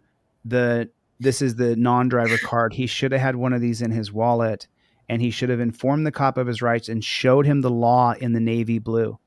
He should have but had see, this in his. That works for a lot of cops, but these guys hate us. We have it would work for just a regular person that doesn't deal with them. You know what I'm saying? Oh, But I'm not they saying that they're not going know to charge. us. Yeah. Yeah, Oh, so I they would- believe you. But but that card would work on regular people for sure. With regular people Well, for sure. well, what it does, just so you know, there's something called the clearly established prong, and Right. if he doesn't inform the coppers that you're violating my Fourth Amendment, my First Amendment, my 14th Amendment, if he doesn't show the card and say, "Hey, look, first cop cited, I invoke my right to be press. Turner versus Driver upholds my right to film cops." If he doesn't say that and show the card on camera, then as you know, when we go to court, just so you know, when he goes to court in Texas, he's going to lose. Yeah, That judge, luckily, they're bad that way. We've watched them like, oh my gosh, they're bad. judges are against us. If you haven't noticed, Yeah, we'll that see judge, what they did to you. Like I was like, oh my god, because like she didn't even follow the law when what she did to you, But she was pretty dumb because like you really did a lot of like chaos in that jail. Like you brought a lot of information out that a lot of people wouldn't bring out, So that was pretty dumb of her for sentencing you, because all the like that thing about staying on the day beds and all that, or staying on you can't do that. That's against the law. You can't make people stay on their beds like you were saying. well, I'm going to sue the jail for what Mhm. they did to me, 100,000%. And I just know this now. Now here's what I learned, Carolina, and I haven't given any interviews yet. I think my first interview is coming up on Nino Boxer on August 5th. Here's what I learned. If the judge can rule against you and the judge can say that you're wrong, they will. Male or female judge, a lot of people are saying it's, because it's a her. I don't see it that way at all. The only way I downgrade a woman's job is if a woman takes a job where she's physically in charge of men. I don't downgrade women lawyers, downgrade women judges. I think they're equal, in some cases better than men, in some cases worse than men. But I don't, the only place that I see that a woman shouldn't be, in my opinion, is when she's physically being in charge of men's physicality. That's where I'm like, no, a woman shouldn't be there. But as far as a woman judge, I've got no beef with women judges. I have no problem with women judges. I have no problem with women lawyers, women attorneys, women prosecutors. What they're doing. I have no problem with women auditors. No problem with women having any job that a man can have, as long as they're not told to be physically dominant over a man where they just can't do it. It's impossible. Right. And it's going to get other men in the arena to say, oh, I got to stick up for her because she can't physically take him on, but I can, you know, that's interference right there.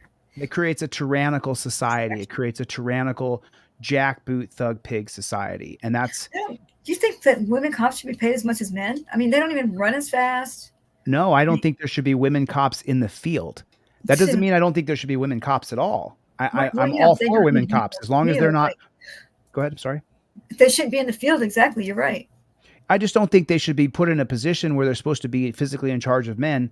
I see nothing wrong with women being administrators, supervisors, leaders in any different field. I really don't have any problem with women having superior roles. Kamala Harris is running for president. I don't have a problem with Kamala Harris running for president. I'm not going to vote for her, but I have no problem with her running for president.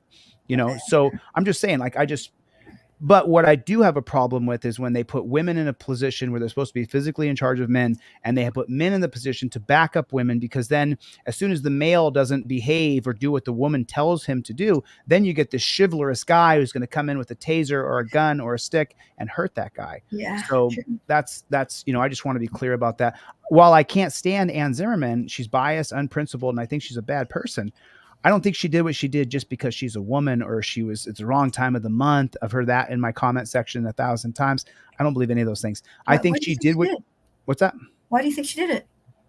Because she could. Because she could, or because she was dumb? I've talked to 4 different lawyers to sue her. Right. All 4 of them tell me I lose. You have to get some. I know. I have a lawyer for you. If you have a civil rights attorney that will a brand new one. All 4 lawyers I've had that I've talked to, all 4 huge lawyers, huge names, they've all said I lose against the judge. I win against the cop. I win against the jail. But against the judge, she has judicial qualified immunity. So well, yeah, that could be part of it. She probably has unlimited qualified immunity. You're right about that. That's probably true. It's not fair, but that's probably true. But here was the whole point. Carolina, you have got to use the materials I created. I'll give them to you 100% for free. That's what I was hoping you wouldn't see that one. No, listen, I mean, how far we go back to the beginning of my YouTube. I'm totally disorganized. I go pay my tickets the day after they're due and everything. And I always tell people this is really organized, but I don't know if I can be organized like this. Well, I mean, just so people know, because people don't know the history of our relationship, but you were one of the first people who came on and supported me and said, I support Chille. Do you remember this? Yeah, I remember. It was a long time ago. I stood up. You know what? I popped out when you got arrested too. So, and you know who else popped out? James Freeman did. I know he did. And just so you know, Carolina, James Freeman and I had a few phone calls when I was in the jail. I called him up and I talked to him. And he took your phone call, not mine. Yeah. Well. All I know is that when I called him, we had a very cordial, honest, fair conversation. I apologized for being too much. He apologized for being mean to me. And we both said we were sorry for the roles we played in having some stupid beef when we're on the same side. Right. Well, we have differences, Sure. We're gonna have differences, but at the same time, we need to unite as a group, as independent journalists. And I've created an organization to unite us. It's a dues-paying membership organization that eventually will start to pay out dividends to people who go out. So, for example, right now, we needed somebody, Big Mike Audits. Big Mike Audits up in the Upper Peninsula of Michigan is going up and covering Press with Rancor's trial. He's sitting in the courtroom. And so we have people now, and I'm paying his gas money. I'm giving him gas money. I'm paying Big Mike Audits gas money. And he's putting in. I have relatives in the Upper Peninsula. I hate to say it. Well, then get them up to the trial tomorrow. If you can get people up to that trial. They're not blue. I mean, they're still blue. They're like, everybody up there is blue. Everybody.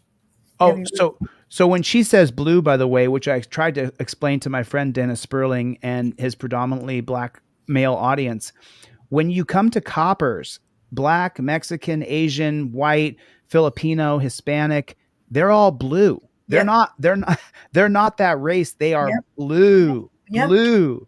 I've talked to people about that too. Yeah, I mean 100%. They're not black anymore. They're blue. And they'll go with the white blue guys. They won't come with the black people that they grew up with.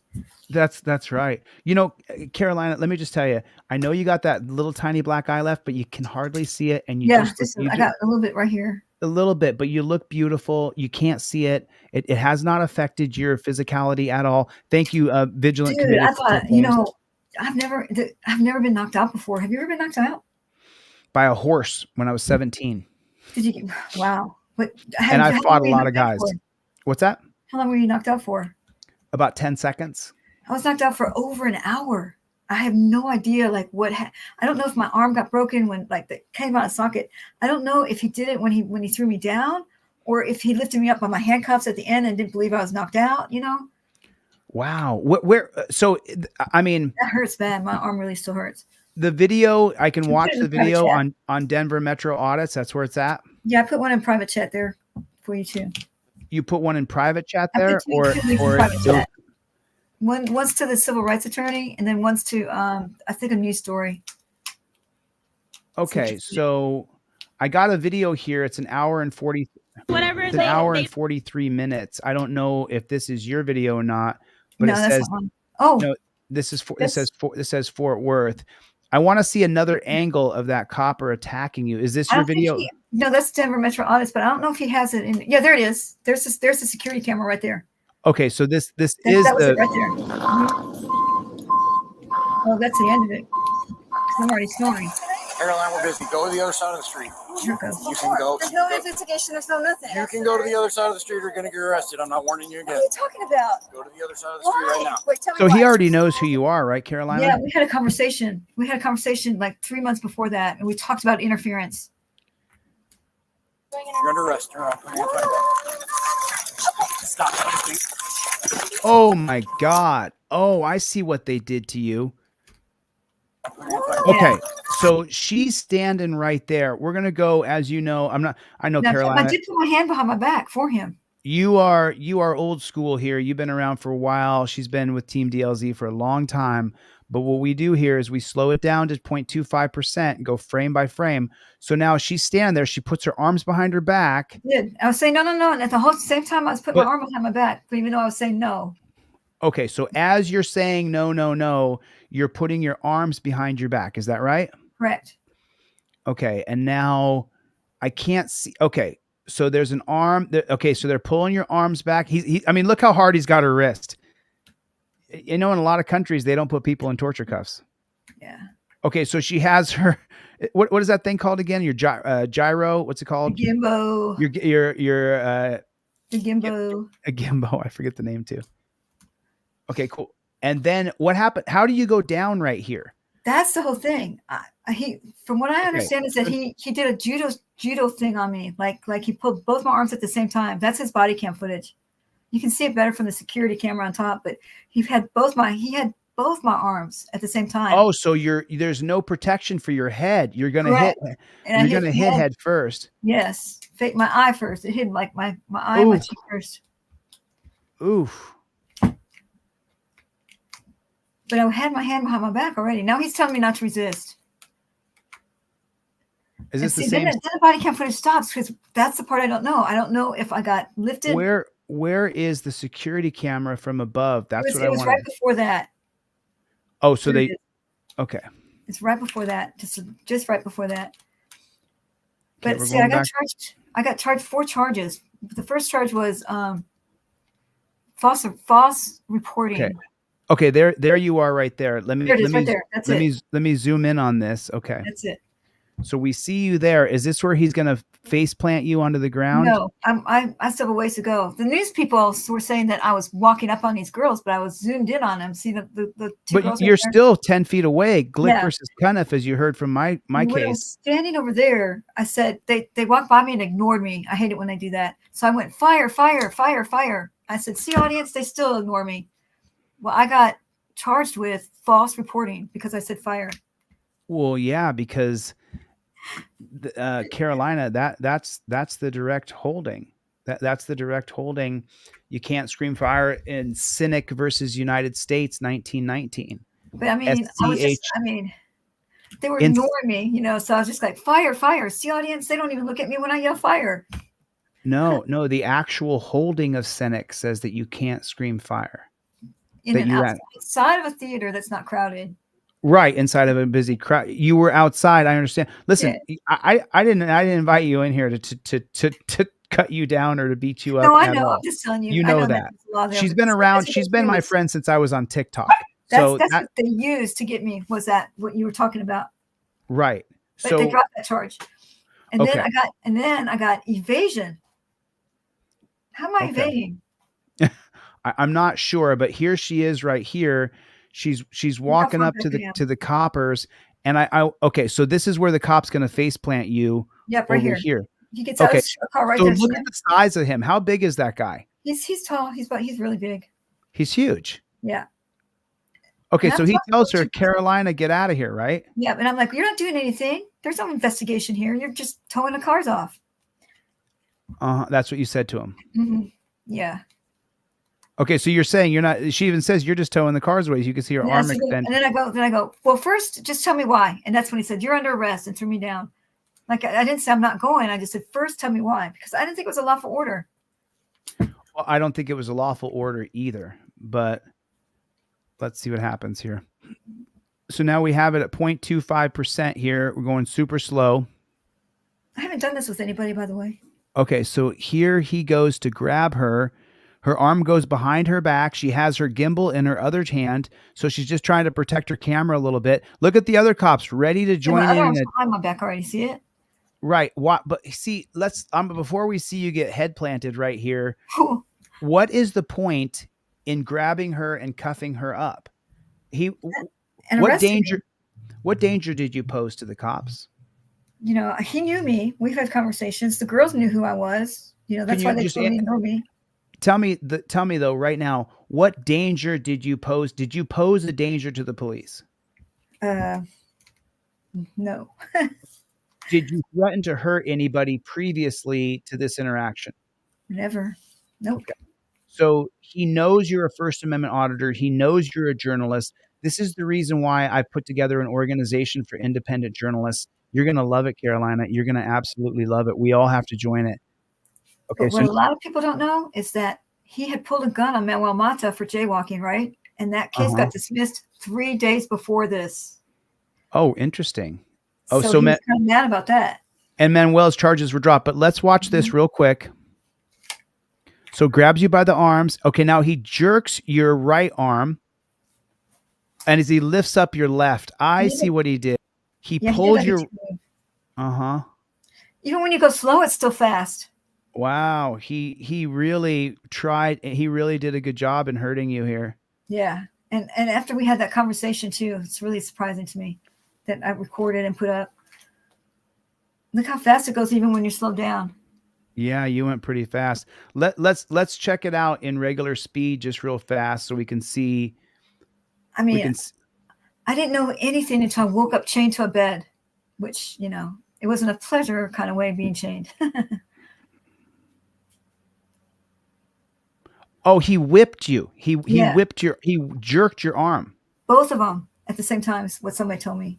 As you pull your arms, he's pulling your arms behind your back. And then one was already behind there. The one that didn't have the gimbal.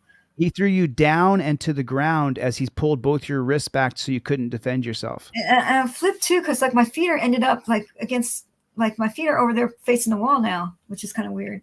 So now as you're knocked out and bleeding, he puts the torture cuffs on you. Yes. Tells me not to resist. And that's the last charge I have left is just the resisting charge. That's the only one they're trying to get me for, resisting. Well, where's the resisting though?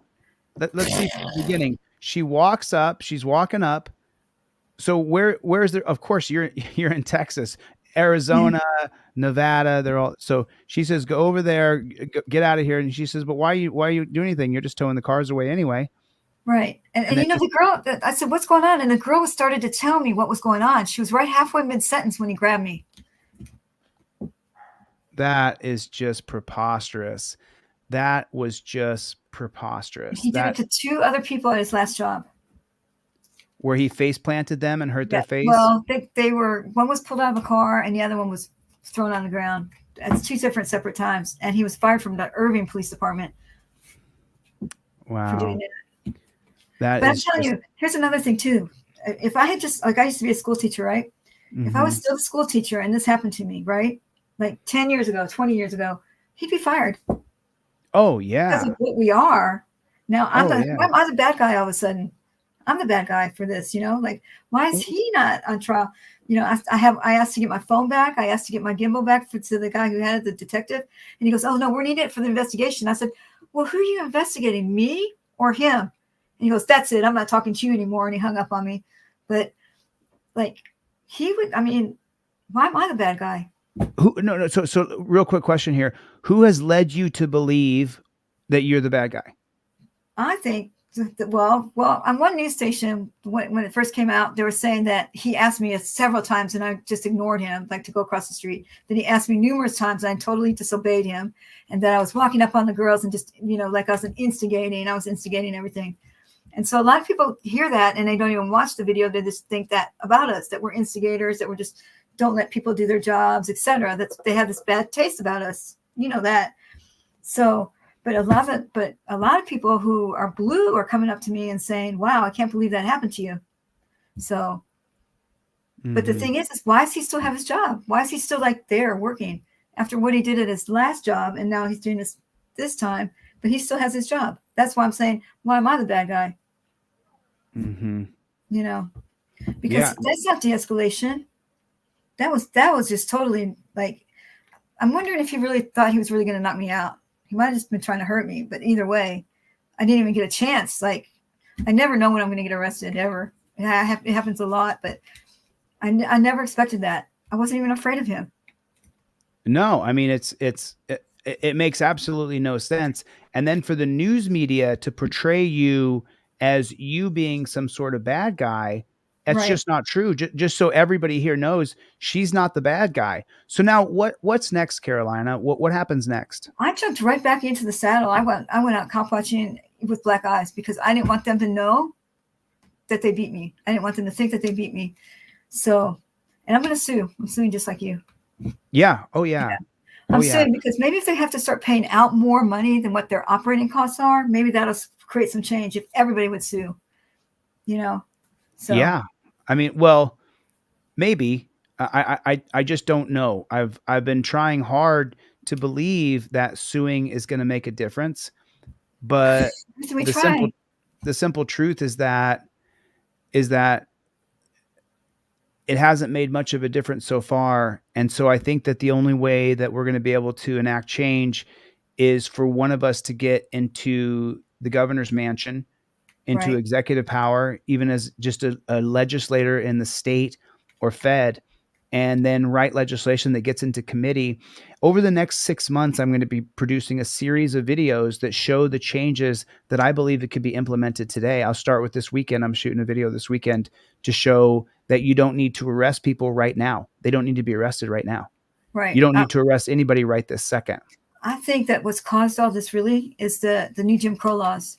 You know what Jim Crow laws are, right? Of course. Okay. We have new Jim Crow laws, and that was when they started to do mass incarcerations. And they targeted blacks to do that because we should not have 50% of the jail population black when only 13% are out walking around. That doesn't make sense. So because they were already segregated, coming off the segregation, coming off the Jim Crow laws that are supposedly over with now, right? They were already segregated, so it was really easy to police just the black neighborhoods, really, because they're already contained in one spot. And it was a lot of laws that they put out right now are designed to hurt the black person for reals. I mean, if you look at, hurt us all. Yeah, hurt us all. Right? And the way that they don't, the way they keep them uneducated, because like in Texas, you get money for your school if you do really well on a tax test. So if you do really bad on a tax test, you don't get any money when they should be putting the money into the places that, you know, that need the money, right? So if you look at a black neighborhood, just if you're typical, if you still have them, what do you have in the black neighborhoods? You have predatory businesses. You have the pawn shops. You have the Family Dollar and the Little Caesars, but you don't have a good grocery store. You don't have the banks. You have the used car lots that are cash cars, but you don't have like a good industry or bubble, and you don't have transportation to go to where the jobs are if you're Black. And a lot of people think, oh, it's just a choice. It's not a choice, because the way the laws and everything are set up, it's just kind of, you're stuck in that bird cage. It's like a bird cage you're stuck in. You just can't get out. So a lot of it's a lot of people will say that, oh, you're just pulling the race card. You're just saying that it's just about the Blacks. Right. But it's about the lower social and economics too. I'm saying Blacks because that's the problem that we have here in Fort Worth. But if you're in Alabama, it's going to be the lower social economic people too. Because, one time I was sitting in, I got or white people. Yeah, I got, do you know that behind the benches they have like jail cells in courts? Yeah. Well, I was sitting in one of those one day. Do I know all that? Day. I sat in one of those, and I was sitting there from like 1 o'clock to 5 o'clock. But all I saw in the other cells that were around me were the lawyers running back and doing a plea deal and going back out. These were people that were in uniforms. Right. You never even got to go out in the courtroom to be a person. They were stuck in a jail cell, and the lawyer would come back and make deals. Now you better take it. You better take it, or you're gonna get 25 years if you go to court. So they take the plea bargain, and that's another thing that we do to the Blacks too. Well, not we, me and you. But well, it's funny. There's a couple comments here. Stacy said it's all of us, and then the Vigilant Committee of Cliff Williams said we're all in an open air prison. And you talk about what's happening in the Middle East, that there's this never ending battle between the Palestinians and Israelis, and it's not going to get any better. It's not going to change it. Why is it not going to change? Because the policies won't be changed. And so that's what I believe is going to happen. The same thing here. As long as the policies, the cops don't change, as long as we don't change their policies, we're going to end up in an outright civil war one day, because people are so tired of being locked. And right now it's only 1%, 0.78% of the population is locked up in dungeons. When you double that number to get 1.52%, pretty soon you're going to have good people who are going to say, I'm sick of these cops and I want to do something about it. Right. And that's where we have to get policy changed before it turns to violence. I want to show you something, Carolina. Awareness first, though. You got to bring awareness first, because people think that if somebody went to prison, that, they must have done something wrong to go. Oh, but I was just put in jail for 4 months, and everybody here knows. You must have done something. Oh man, I got friends and family right now who still say, well, come on, man, what'd you do? What'd you do? They don't watch my channel. They're not tuned into YouTube or TikTok or Instagram or Facebook. And they're like, oh no, you must have done something. No, I didn't do anything. Yeah. But I want to show you something. You know how earlier you said that if you call out the cops, then you're bad. It's funny because I interviewed this guy in 2020 when I was on TikTok. And then today I saw him live. I sent him a super chat because I called him a demon. I called him a demon. I did. I called him a demon. I said, you were a demon, because he was a cop and he quit being a cop. But I said, so you were a demon. And he's a big time God religious guy. And so I called him a demon. He hasn't talked to me since. So now if you watch his videos, he calls cops bastards and pigs and mothers, and he calls them every single name that you and I call them. But then I sent him a super chat today and said, hey, come on, because he's got like he's got like 45,000 subscribers. And so I said, look, come on and let's, there you go. Bleeding Blue said, I can't understand the bootlickers of the thoughts. DeleteLawZ.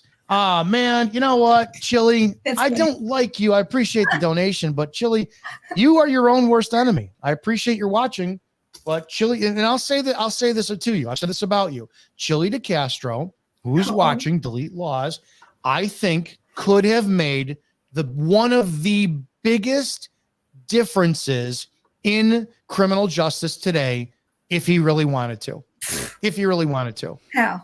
The incessant insulting just to trying to get the goad of cops out there to prove bad behavior and not doing any pre or post education on what you were doing is it's ambulance chasing. It's sensationalizing it.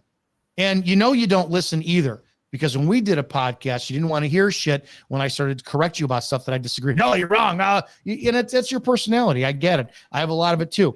So let me clarify what I said to Dominic Izzo when I said, no, just stop right there.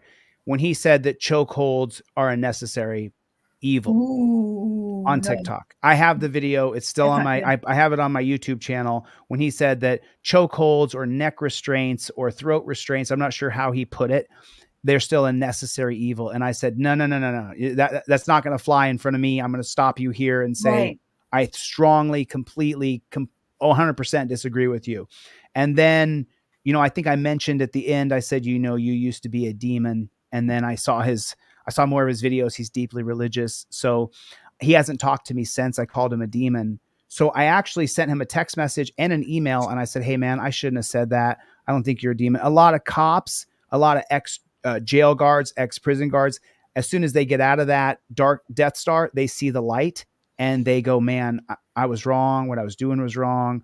I got a good Instagram friend who is an ex prison guard who has seen the light. And so I know he's not a demon. I know but when they're in that, they're doing evil. Well, they're doing evil because of the ego. It's actually because of the ego. So the chokehold, most of the time, like their manuals. You know how they have like store manuals. We had store manuals when we were in stores, like working in stores. They also have manuals, and one of the manuals is like they have to make the person comply in any way they can. So chokehold is one of the ways they want them to comply. So, Carolina, I'm so glad that you said that, because what I'm going to be doing this next week or two, I'm going to be producing a series of videos that show that you do not need to get people to comply with your every single whim, even as a peace officer. You don't need to. But what I can't do right now is do all the peace officers' uniforms in white and yellow. The peace officers' vehicles should be in white and yellow. There should be no more hiding on the side of the road. The term law enforcement should be wiped away. The badge itself should change to a peace symbol because they are peace officers. There's so many things that could be done and should be done. But they can't stop. It's just like you showed the video the other day where the lady went through the windshield and died because the other one just couldn't take no for the answer. The one that's chasing. Right. The car chase. Right. Where she pit maneuvered her at 110 miles an hour. Mm-hmm. Is that the one you're talking about? Yep. Yeah. So what's next for you, Carolina?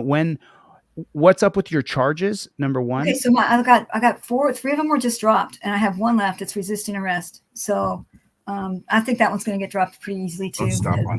It should be dropped. Don't stop on no bed. Is that you? No, my video started playing in the background. I go over and pause it real quick. Sorry about that. So I'm also working on one. 3 of the charges were dropped. Let me just clarify that. I just have resisting left. So you just have resisting left. But what's really funny is that when we take a look at this video, we can clearly see that you were not resisting at all whatsoever. Why they left it? That he whipped you and jerked you. There's 3 camera angles: his body cam, the above cam, and then your camera. You weren't resisting at all. The above camera was a godsend because it just really shows that there was nothing going on. There was nothing I was interfering with. Right. Okay. So that's one part of it. Then the second part of it is you're going to be suing the county and the Fort Worth Police Department, because you can't sue a state. If people don't know that, I can't sue the state of Nevada. You can't sue the state of California. That's the 11th Amendment. Yes, to the city and the guys. Well, and just to kind of piggyback on what you were saying earlier, the 11th Amendment was passed. How come? Why? So that African countries couldn't sue states for importing slaves. Right. That's why we have the 11th Amendment. You can do your own research on it, but that's the reason why the 11th Amendment exists. Now, originally it was for different reasons, but then when all the senators and House of Representatives got together, they said, well, look, what happens if people from Africa start to sue for their loved ones coming over here and being enslaved? And so that's what was the catalyst for the 11th Amendment. So it absolutely sucks to say these things because I'm a fairly conservative person, but at the same time, the truth is the truth. And that is the truth. Right. So now when you talk about suing Fort Worth and the county there, do you have a lawyer set up? And yes, what I'm going to hook you up with. He's out of Colorado, but he can still do federal suits.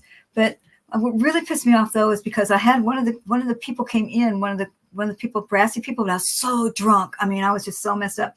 And I begged him. I said, I do not want to go to jail. I didn't do anything wrong. Don't send me to jail. And he goes, okay, I'll go see what I can do. And then an hour later, they're dragging me out of the bed and taking me to jail. Right? I wasn't in the emergency room long enough for them to finish everything that they were doing either. But there were so many people that came in and looked at me like I was some kind of monkey, like so many freaking cops. I mean, I could see them sometimes and not see them other times because they had me really drugged up. But they were just like coming in, like saying, like to me, they were coming in to gloat, you know. How many cops were at the hospital when you were in I had the hospital? one lady that was there that was sitting with me, right? As soon as I woke up, that's when they gave me some fentanyl. Wow, that was some crazy stuff. And they pumped my arms back into joint. So I don't know. I've been laying there the whole time with my shoulder and my elbow. So it really still hurts. Oh, so this is an injury. Does everybody know about this injury that you had? Or Not a this lot of people know about it, but yeah, that really hurts. I can't now, like, see, I can take this arm right here and do all this. I can't do this with my other arm anymore. This is It the hurts. first time I'm hearing this. Your shoulder was dislocated My from him. shoulder and my elbow. My elbow was worse. My shoulder was just barely out, but my elbow was like flopped, like it was flopping, like a, you know. So I don't know how it got pulled out of joint. I don't know, like, did it happen when he handcuffed me? Did it happen when maybe he lifted me up on my handcuffs after? Well, How did Carolina, the ambulance Carolina, your body is not meant to be jerked by someone who outweighs you by 100 pounds and has man strength. Women are not supposed to take on men physically. They're not supposed to be attacked by men physically. Right. You know, it just reminds me of the Myra Blackwell case, you know, when she sued to become an attorney and the Supreme Court laughed at her and said, you can't become an attorney. And so now now what we're looking at is where men can attack women and they put women in the position to fight men. And it's supposed to be some sort of norm. And it's, you know, you were attacked. You were savagely attacked. I couldn't defend myself on that. Yeah. And then let's just talk about this. So let's talk about getting you the trifolds and the cop cards, because you not having your stuff to I was to stop you. You're You driving know, down the new reason lights why I on. You have don't a give driver's it to license you on you? is sometimes I hope like say I'm speeding and I don't get my driver because my. Are you sure I don't have my lights on? Oh, I didn't have my lights on. Do you have a driver's license, please? I have it in the back. Do you want me to reach for it? Officer Macy, badge number. That's fine. Do you have a proof of insurance? Yeah, I have proof of insurance. No, I don't have proof of insurance with me. Can you have give your proof of insurance, please? I don't think I have proof of insurance. Okay, so that's the whole point right there. Mhm. How can I help you? You could have come to if you guys could see my house, you could help me with the whole house. If you can help me with this trifold thing, I don't know.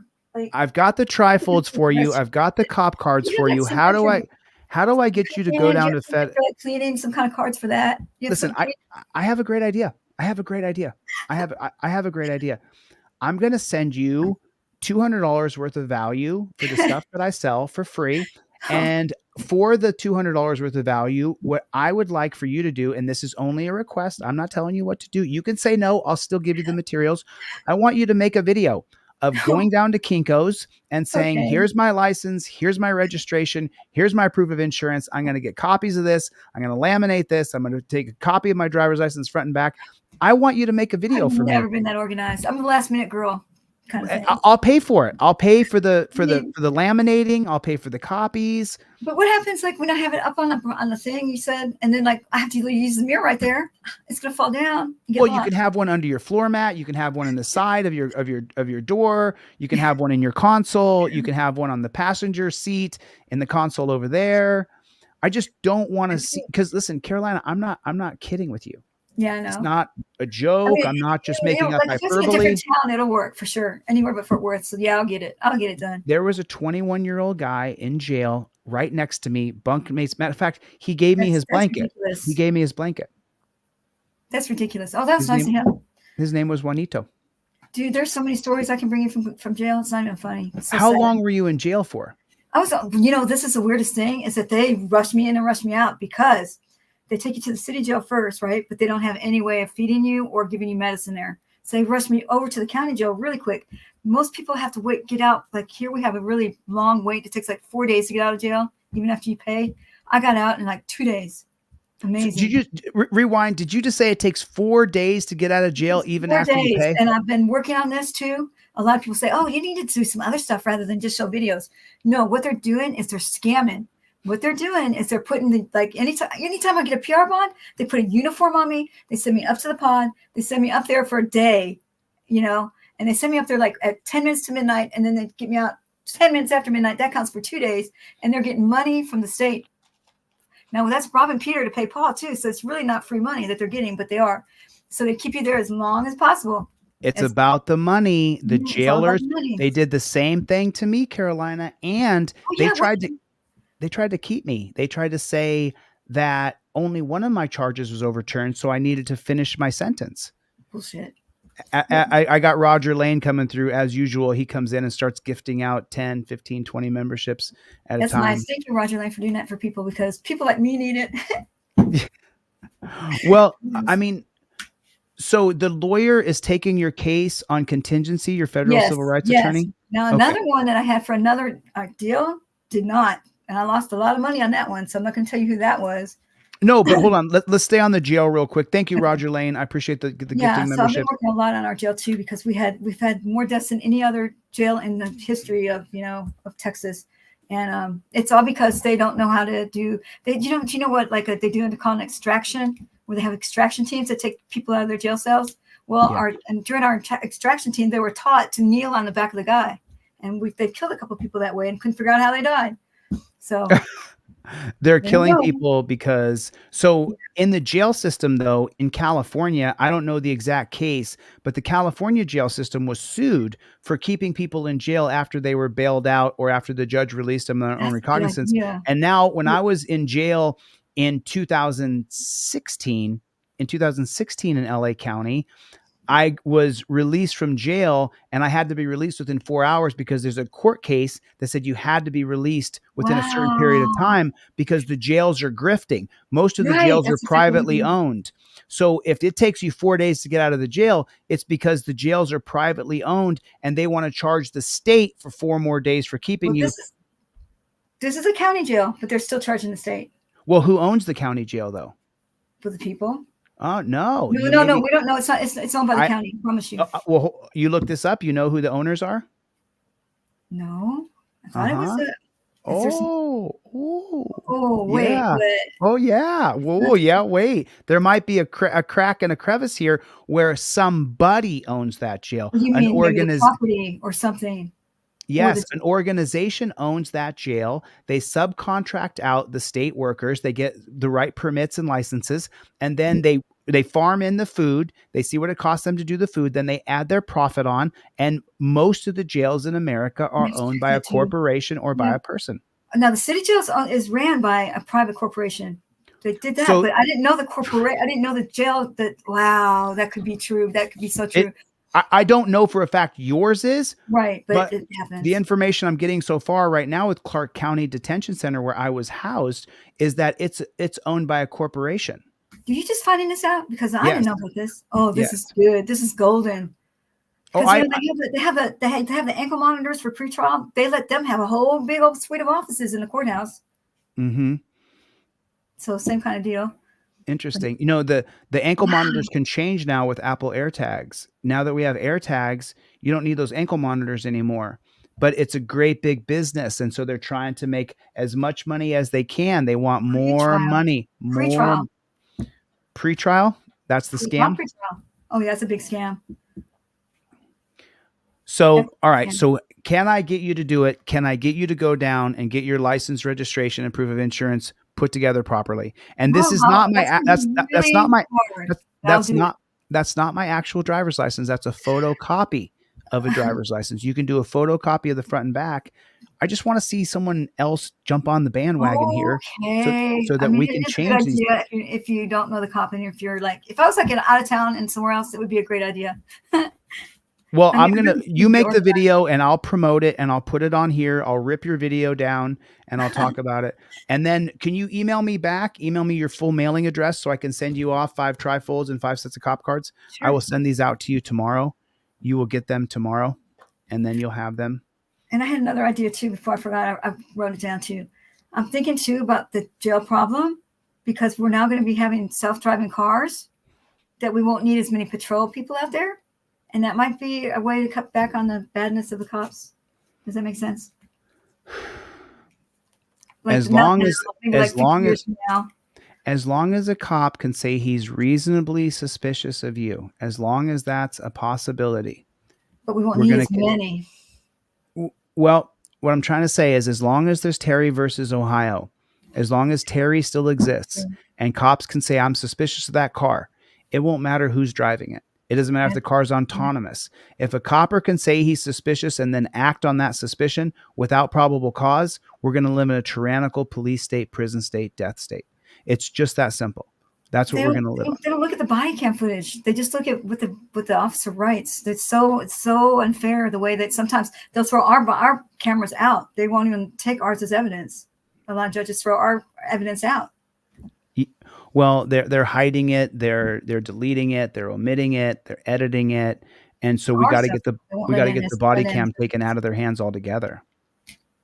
We need a third party agency that collects the body cam footage and the dash cam That would be a footage. good one too. I'm writing a book called Segregation Over Incarceration. And the book Segregation Over Incarceration, it lists all the ideas that I have in writing so that people can get the book, read it, and understand where my thinking exists. Yeah, we need a book because your thinking is like this sometimes too, like mine. It goes like everywhere. Yeah, there's just a lot of different thoughts that I expound on here in video, but they need to be written down in one solid book, which I've already written 400 pages. So it's almost done. It's almost done. I have to force myself to continue to read books as I was reading in the prison, in the jail. I have to force myself to continue reading, and it's been hard. Beth said that self-driving cars are a myth because in the Tesla, a buddy of mine's got a Tesla. There's cameras that watch you. And if you don't put your hand on the steering wheel every 10 seconds or so, the car will beep, beep, beep, beep, beep, beep, beep, which it sucks. I want a self-driving car. I'm sorry that I say Ben. I meant Ben, not Beth. Chille, have you thought of how to get them to like, okay, so you have an incident happen and 20 of them show up. Well, if 20 of them are showing up to one little incident, that means that there's not enough crime to go around for everybody to be working that night. Does that make sense? Yeah. So how do we get them to what an easy job they have. They just sit around and wait for a call. Mm-hmm. Right? Or they call dodge it. So they don't even have to get to it. And they only solve 20% of the property crimes. Mm-hmm. They don't have any incentives to do a good job. Well, there's no penalties to punish them for doing a bad job. Right. And they fear the guy above them and they pick on the guy below them. Being a cop is one of the worst jobs you could possibly pick because it's a pecking order system based on the amount of time you've been there in the hierarchy. So there's someone who's above you that's been there for 5 years and you've been there for 3, but that person may always be your superior. Because it's not about your merit, what you offer. It's not about the quality of the product that you created where you can piggyback over people. It's about how long you've been in the hierarchy and how well you follow orders. And if you're willing to do as you're told, shackle people, beat people, chain people, torture people. If you're willing to treat people horribly and consistently and always back their thin blue line, well, then you're not going to have that many problems and you're going to go up in the hierarchy rather quickly. Whereas if you in any way, shape or form buck the policy, procedures or protocols or challenge the person above you in any way, then you're not going to be promoted. No, that's where a lot of people that work in internal affairs are because they couldn't get along with the people that they were working with. I'm not sure about that, but I know that internal affairs is just cops for cops. It's just cops for cops. Just so you know, BZ Watchdog and Michael Eline from Ask Michael Eline, they did a deep dive into the Citizen Review Board in Las Vegas, Nevada. And they found that it's absolutely, from the research that they've done, they're reporting to me that it is a total scam, fraud. It's garbage. I think 1 out of 700, 800 cases or something like that, they found where the cop did wrongdoing. I pulled 10 cases. I asked the Las Vegas Review Board to send me the last 10 cases. They sent them to me. All 10 cops were exonerated in the 10 cases they sent to me. BC needs to look at Fort Worth. Our Citizen Review Board was handpicked by the chief. Yeah. And they didn't even ask me. I thought for sure I'd be picked for that. It's just unbelievable. It's just so unbelievable. You know, yeah.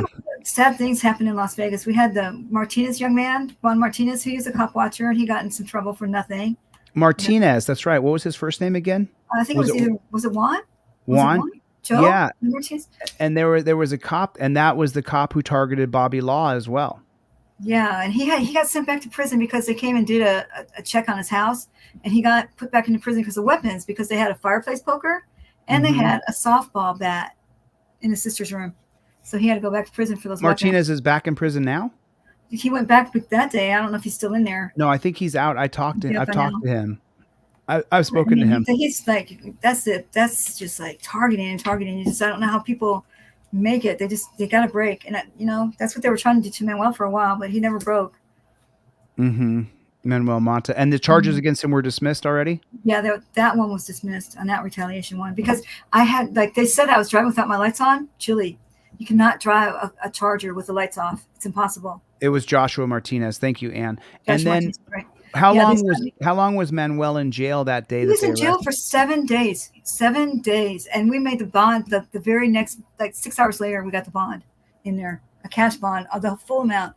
And they didn't even take him over to the county jail. They left him in the regular jail, the city jail, just to be, and he's suing for that one too, because there's, like I said, there's no place to sleep, no place to eat. Can you put me in touch with his attorney? Can you put me in touch with him? Yeah. Because I think Yeah, there's a jail scam going on right now. Oh yeah, I think the jails across the country, the longer they leave somebody in, the more money they make off that person. Right. I was surprised that I got out so fast. I was really surprised. So let me be clear on this. So Manuel Mata was bailed out within a few hours of him going to jail.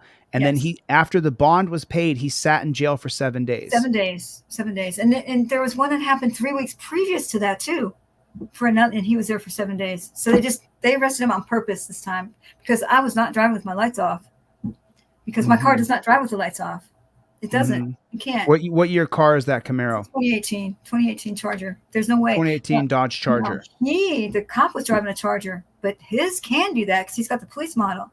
I have tried all kinds of ways to drive with my lights off so I could sneak up on people, especially cops, and then you can't drive with your lights off, but he can because he's got the police model. So that's why he used that excuse to pull me over, that my lights were off, because he can drive with his lights off in his Charger because it's a police model. Here's just the basic 2-second research that I did here. So if the body module was telling you the relay to turn on the headlights, it would come on at all times. You would need to test to see if there's any ground leaving the body module for the headlight. Why do my headlights stay on all the time? Yeah. Well, see, and then at one point in that video, I said, well, I guess maybe the mechanics mess with it somehow, because I started, they are such good liars, the cops. You actually start to believe them, 1 second. Let's listen. Same thing for other people. So I figured I would make a real short video on how exactly to turn them off all the way and have them off while the car is running.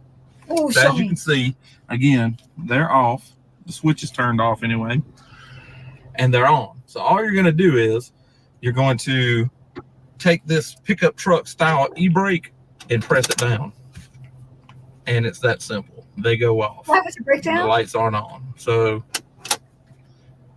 now they come back on, and I'm sure you can hear. That's if you're sitting still. You can see, again, they're off. The switch is turned off anyway. So what Carolina in Fort Worth just told us is that she can't turn her headlights off. And so this man is demonstrating that he just turned his headlights off and they're still on. See, but with the parking brake, they're off. The switch is turned off anyway, and they're on. So all you're going to do is you're going to take this pickup truck style e-brake and press it down, and it's that simple. They go off. And have them off while the car is parking spots are kind of scarce there, and which is kind of the same thing for other people. So I figured I would make a real short video on how exactly to turn them off all the way and have them off while the car is running. So as you can see, again, they're off. The switch is turned off anyway, and they're on. So all you're going to do is you're going to take this pickup truck style e-brake and press it down. And it's that simple. They go off. The lights aren't on. So you have to turn on your pickup style of e-brake to turn the headlights off. But you can't drive with your brakes on. So that's no, just if you you're can't. parked. That's if you're parked. So your lights were off. They did pull you over. No, because I was driving. Your lights were on, is what I said. I'm sorry, I misspoke. Oh, yeah. Your lights were on. They targeted you and pulled you over for no reason, and then they arrest Manuel. Yeah, they wanted him. And that was the 2018 Charger that we just looked at, where you can't turn your lights off unless your e-brake is. Unless you're stopped and parked, you can turn them off, but you can't drive with them off. It's impossible. But like I said, the police model, you can. You can with the police model. Wow. That's why he targeted. That's why he used that stupid excuse, because he thought, oh, well, my car does it, so should hers. My car doesn't do it. I don't have the police model. They targeted you to pull you over to get him and harass you. And get him. Because do you know why? Because what you didn't see is just like 2 seconds before we got pulled over, we were at another cop watch, and we asked them what their name and badge numbers were, or Manuel did, and they ignored us. And so he started cussing them up one side and down the other, and that's why they were targeting him that night. He's got to have a cop card in his wallet. He has to have a cop card in his wallet. He has to have one. That's why I said, can you tell me your name now, since I'm part of this investigation? You know, because they wouldn't tell us what their names were, because they were they were pulling people over in they were pulling people over that they didn't really have to pull over, and searching their cars. So hold on 1 second, Carolina. So listen, you guys have got to have a cop card and a trifold in your wallet. Go to DeleteLawZ.com with a Z, get a trifold. I will give you the cop cards for free. If you want to buy them, feel free. It supports what we're doing. Never going to stop. I'll throw in the cop cards 100% for free with your purchase of a trifold. I'll also include this very fancy broccoli wad rubber band that goes over your visor. In addition to that, I'll email you everything else I sell in my store 100% for free. Make sure your email address is correct on your order, because as soon as you order from me on DeleteLawZ.com, I'm then going to send you in your email my poster, my ebook, a digital copy of the trifold so you can print off a bunch more, and a digital copy of the Fifth Amendment cop card so you can print off a bunch more, get them laminated, give them away to friends and family. This is the deal that I make with everybody. I'm going to keep this deal going. Everything in my store 100% for free with the purchase of one trifold. I'm also going to give you the hard copy Fifth Amendment cop cards, which are just like your driver's license, your credit card, just like it. You can go in your pocket. They're not going to leak. They're not going to run. Driver and non-driver. The non-driver's in the yellow, the driver's in the blue. Each one's a little bit different. Go to DeleteLawZ.com with a Z. If you then show me that you've laminated your driver's license, your proof of insurance, I will then feature your video on my channel. So that's where I'm at right now. That is where I'm at. What do we got, Carol? This kind of stuff. You can laminate it with these work. Does your passenger card say don't have to ID? Yes. Okay, good. Because the other day I was on a cop watch and they took the passenger because she ID'd, because she had a warrant. Now people, they say, oh, well, she should have paid her warrant. Let me tell you something. People want to pay their warrants. They just don't have the money. They choose their electric bill over their warrant. Okay. So let me ask you, Carolina, people don't need to be arrested for a non-violent infraction. You can put an Apple AirPod on their wrist and give them 48 to 72 hours to come up with the money and come back down to the department. You can put an app on their phone that tracks their phone. And so then they have 48 to 72 hours before their phone's going to be tracked down, and they're going to have to deal with peace officers. And they can't put them in the uniform and put them up in the pod and put them up in the pod again, because then they lose that grifting money. They lose that. It's about money. It's about making money off of you. That's what it's about. They took that boy and they said, have you been drinking? And he wasn't drinking at all. They took him down like a little knoll, a grassy knoll, and they put his back to his car and they started searching his car. I was like, hey, you know, I stopped them from searching the car, but still, they don't know that they don't have to be searched. You know, he was doing that little light thing on his eyes. You know, he's doing that light thing. You should use the trifold when you stop searches. Use it while filming. If you know the cop's going to search, you can give consent and then say, I gave consent and now I revoke consent. You got to. He was down there doing the light test and they were sneaking into his car. So I know I get in trouble because I instigate and yell at them. Okay, like okay. So feel like I had a lot of bootlickers in my chat in my thing that night, and they were saying, "Oh yeah, you're just instigating. Just let them do their job." Well, you just heard the ex-cop say how I'm an instigator, how I call them pigs, and I'm like an ambulance chaser. I'm not going to let them sit far. It's not that I'm disgusted, absolutely fed up and disgusted with these disgusting jackboot thug pigs. It's not that. It's that I'm an ambulance chaser. That's what Dominic Izzo said. That I'm an ambulance chaser. But you know, if you're nice and quiet and really sweet and nice and kind, people aren't going to understand it. In other words, like if you're sweet and say, "Oh, please don't do that, officer," they're going to say, "Okay, well, I won't," and they'll do it. They will, but you have to be forceful when you're telling them stuff. They have to understand that you mean business. So sometimes we have to be a little bit loud and obnoxious. 1971, Cohen versus California. By using these words, you get to know the depths of my feelings. Justice Harlan said, "One man's vulgarity is another man's lyric." Right. That's right. When I tell the cops, "You're a disgusting jackboot thug pig," then they really understand the level of disdain, distrust, dishonor that I'm putting upon them. And as far as me being an ambulance chaser, I've made $0 from any lawsuit. I've made $0 from any person who I helped on a scene. No person has pulled out $10,000 when I was helping them and said, "Hey, here's $10,000 because you cursed out the cops." No. And you got to get there before the cop does, because the cop's going to say, "Oh, that guy's going to just put you on YouTube and exploit you." No, I always walk. When I'm on a cop watch, I would purposely walk by the car, but I keep walking. And I say, "I'm here to film them, not you. I'm here to make sure you stay out of trouble." And I keep walking. Right. And then the cop usually doesn't have a chance to tell me that I'm interfering or anything, but I always try to make contact with that driver. Jack said, "A pig is an ill-natured beast who has no respect, a foul traductor who usually masquerading as a victim on an unprovoked attack. Officer safety, folks." So it's at Northeast Colorado Clock Block said one click would take them off. So it's like an ambulance chaser doesn't laminate their insurance and block out certain parts. But you know what's really cool too is a lot of people don't know you can talk crap to the pigs like you do and I do. You know, they're like, "You can talk to them that way?" You can say anything you want. It's on the trifold. I actually put it twice. Oh, I curse out cops, cursing out cops. Number 7 and 8. Cohen versus California and Houston versus Hill. Cohen says what I just read. Houston versus Hill says expressive disorder is inevitable in society that's dedicated to individual freedom and must be protected if that freedom is to survive. So that doesn't mean you have to curse them out, because I've seen a lot of people go to jail for cursing them out the first time they've ever done it. So I've done both versions. I've done clean versions and I've done filthy word versions. And the time I bring out the F you fucking pig and stuff like that is when they give me a directive and then try to physically. I did a DUI stop where this really out of shape drunk pig was bouncing his belly off me, telling me to get out of the way.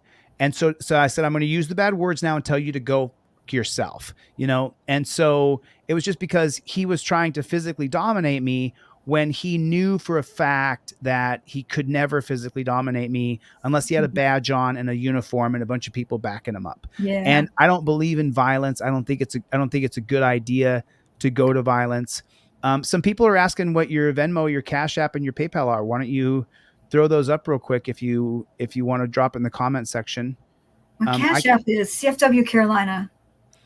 It's CFW Carolina, CFW CAROLINA is Cash App. Yeah. And then do you have a Venmo? I don't have Venmo. Do you have PayPal? I have PayPal. What's your PayPal? My PayPal is PayPal me, Carolyn Rodriguez 130. Do you put the words PayPal me or Caroline Rodriguez? I put PayPal. I put HTTPS. Caroline COROLINE. No, it's CAROLYN Rodriguez 130. COR what? CAROLYN Rodriguez. RIGUEZ. Yep. That's it. 130. Rodriguez 130. Mm-hmm. Okay, so here's her Venmo and here's her. I'm sorry, not her Venmo, but there is her. Right there is her Cash App and her PayPal. Is that right? Take a look at the screen. Where's my thing? Let me look. Da-da-da. They've been asking. That's right. Yeah, you can use all small letters on the Rodriguez, and the Cash App is CFW Carolina. That's right. Thank you. Okay. So if you guys want to donate a couple bucks over to her, she's definitely worth the donation. It's We didn't believe what we spend money on. It's crazy. Not just Red Bulls, but like people. We have to help people a lot. Like, I mean, I met a girl that was coming out of jail, and they lost her clothes, and they sent her out in a paper gown. Why? Why would you do that to somebody? because they don't care about us. They don't care about freedom. I took her in my car and I took her down to the dollar store and I got her some clothes because she was going to take the train home. Those paper gowns would never have made it through the train. I can't believe they just didn't let her have some, scrubs or whatever there are. Oh yeah, it's totally, completely Paper. They gave her paper. And utterly evil. And hey, Dan Hanlon, I know that you don't have Cash App or PayPal. If you send me the Venmo, I'll send it right over to her. I should get Venmo. I've heard of that. You should get Venmo. But Dan Hanlon is a regular donator. He's not a rich guy, but he just consistently donates out to people and contributes to other people. So if Dan Hanlon, if you want to send me that Venmo, I will then immediately forward it over to Carolina. No problem. And, we do put that kind of stuff to good use too. I mean, a lot of the auditors I don't know anybody that's really into like gambling or drinking or any of that stuff. A lot of people are just out there helping the homeless and, and we need extra cash for that kind of stuff. Ben said he doesn't believe in violence either, but I strongly believe in self-defense. Eventually we're going to, look, I'm running for governor to be the executive in charge of a state. There's only 50 governors in the entire United States of America. So it's a very exclusive position. And once I get close enough, then I got to worry about being, then I really have some big worries because the cops know that I'll change the system from the top down and they don't want that at all. Some of the myths and some of the lies that they taught us when we were young is just build your business up by your bootstraps. Huh. That's just, Can't do that anymore. It's not true. All the big businesses started off with huge, gigantic money and huge, gigantic benefit from huge people in huge positions that help these companies. It's just a lie. Everything happens from the top down. Everything happens from the top down. Yeah, that GoFundMe one is something I was going to talk to Chille about. You can't send me through that one, but I was going to talk to him privately about this kid I'm trying to help get out of jail. I needed to brainstorm with you so you could give me some ideas. Sure, I'm more than willing to help. All right, Carolina, anything else you wanted to say? Yeah, I want to get together with you so that I can help. You can help me with this. Get this kid out of jail. What kid's in jail? Ideas. What kid's in jail? He's in jail for 18 years for having loud music at his house at 3:00 in the afternoon. Yeah. What's his name? Luis Garcia. Where's he at in Texas? He's in Childress, Texas. The thing is that right when we were going really strong and really good and we were just starting to really make some headway, I lost my channel. And I think it was somebody from there, because we were discovering all kinds of stuff about them. Like their whole police departments ran on asset forfeiture, and they throw, they throw wheels in the road so people hit them, and then when they hit them, the cops show up and go, "Oh my gosh, are you okay? Well, do you have a driver's license?" And they get them that way. It's the road that leads from Colorado down to Houston, the drug road, I guess it is. But yeah, so that we were discovering a lot of scams like that over there, and I lost my channel for 3 months. Oh, I understand that. I lost my freedom I'm for thinking 4. somebody like a senator or something got involved and got rid of it or something, but I got it back. So Luis Garcia is this the case here? Garcia versus I have. Yeah, but none of that's true. You're not going to believe this. It's like he was put on probation, right? Because if he didn't take probation, he would get 25 years. This kid was going around telling people what their rights were. That's why. Okay. So because they couldn't find supposedly he pulled a knife on a kid, but the kid that he pulled the knife on said, "No, he didn't. We're friends. We had a fight that night, but we're cool." So the sheriff stepped in and he said that he was the one that got cut by this kid. All right. And that's not true. So we have papers to prove it and everything. Well, then he took the probation, and then about halfway through the probation at 3:00 in the afternoon, the cop comes onto his property, into his house, uses the stun gun on him, takes him to jail, and they take his probation away from him because he was disorderly with the cop. What was he on probation for, Carolina? For cutting the sheriff. But we went to the sheriff and talked to the sheriff. Here's another reason why I lost my thing. It was a secret. Nobody knew about it because it's buried in paperwork, right? Because they took a plea. We found it. My girlfriend found it. She lives over there, like a couple of towns away. She found the paper where he said that an affidavit that he got cut by this kid. So we went up and confronted him. We're like, if you got cut, why wasn't it in the newspaper? If you got cut by our Luis Garcia, why are you not? Why do none of your people know here that work with you? Why does your wife not know you got cut? Why did you sign this paper when you never got cut? And then that kind of. Is he still the chief of police? Yep. He's the sheriff. He's the sheriff of the county. He's still sheriff. the sheriff. Is it Childress County? What county is it? It's not Childress County. It's called Childress County. That's right. So we met people that were coming through like that, a couple court cases. In Texas? Yes, but it's 6 hours away from Fort Worth, so it was so hard to get there. But we were finally making headway. People were starting to come to us and tell us stuff, other things, and then just the whole the carpet got pulled out from under me. And so then you lost your channel for 3 months. Oh, is that? Wait, did I know you then? Yeah. This Okay. is recent. This is within a year. This was a year or so ago. Yeah, I put a backup channel, but the backup channel never did as well as the other channel, right? I remember. Yeah, I and remember. so I still keep getting these weird things like my own videos they're trying to copyright on. Does that make sense? But yeah, his name's you have Louis to what? fight it all the Louis, time. what's his name? Louis Garcia. Louis Garcia. Yeah, I have I have a whole binder of stuff to show you. In Childress, Texas. Mm-hmm. Now they're not just doing it to him; they're doing it to a lot of other people there. So it's like they always get him on the probation. It's really weird how they do it. Oh, I do know it. And then they have all kinds of things, weird things that happen. And one thing that they really got mad at us about was this kid came from another state to go to a funeral of his grandma, right? Well, he didn't have the proper tag, so he took the tag off his grandfather's pickup truck and put it on his. He got caught with it. Somehow he got killed by the police, and we don't know. We don't know if he got shot like 100 yards away or up right next to him. They won't give us any paperwork on it, and we were just starting to break that down. And I couldn't get there anymore. I mean, you lose your channel. I don't have a way to drive 6 hours over there anymore. Oh my God! So Childress, Texas is it's really just bad. It's just a tiny little place, right? The district attorney's wife, they took her ex-boyfriend and put him in jail for life for fireworks within the city limits. Fireworks. Yeah, life in prison. It's known for its Fair Park, the 501 Winery, Childress County Heritage Museum, Childress Chamber of Commerce and Visitors, Extraction Paintball in Childress. But their police department is financed totally by forfeitures. Only forfeitures, not tax money, forfeitures. And not by the townspeople, the people that are driving through, because it's the only road to go from Houston to Colorado.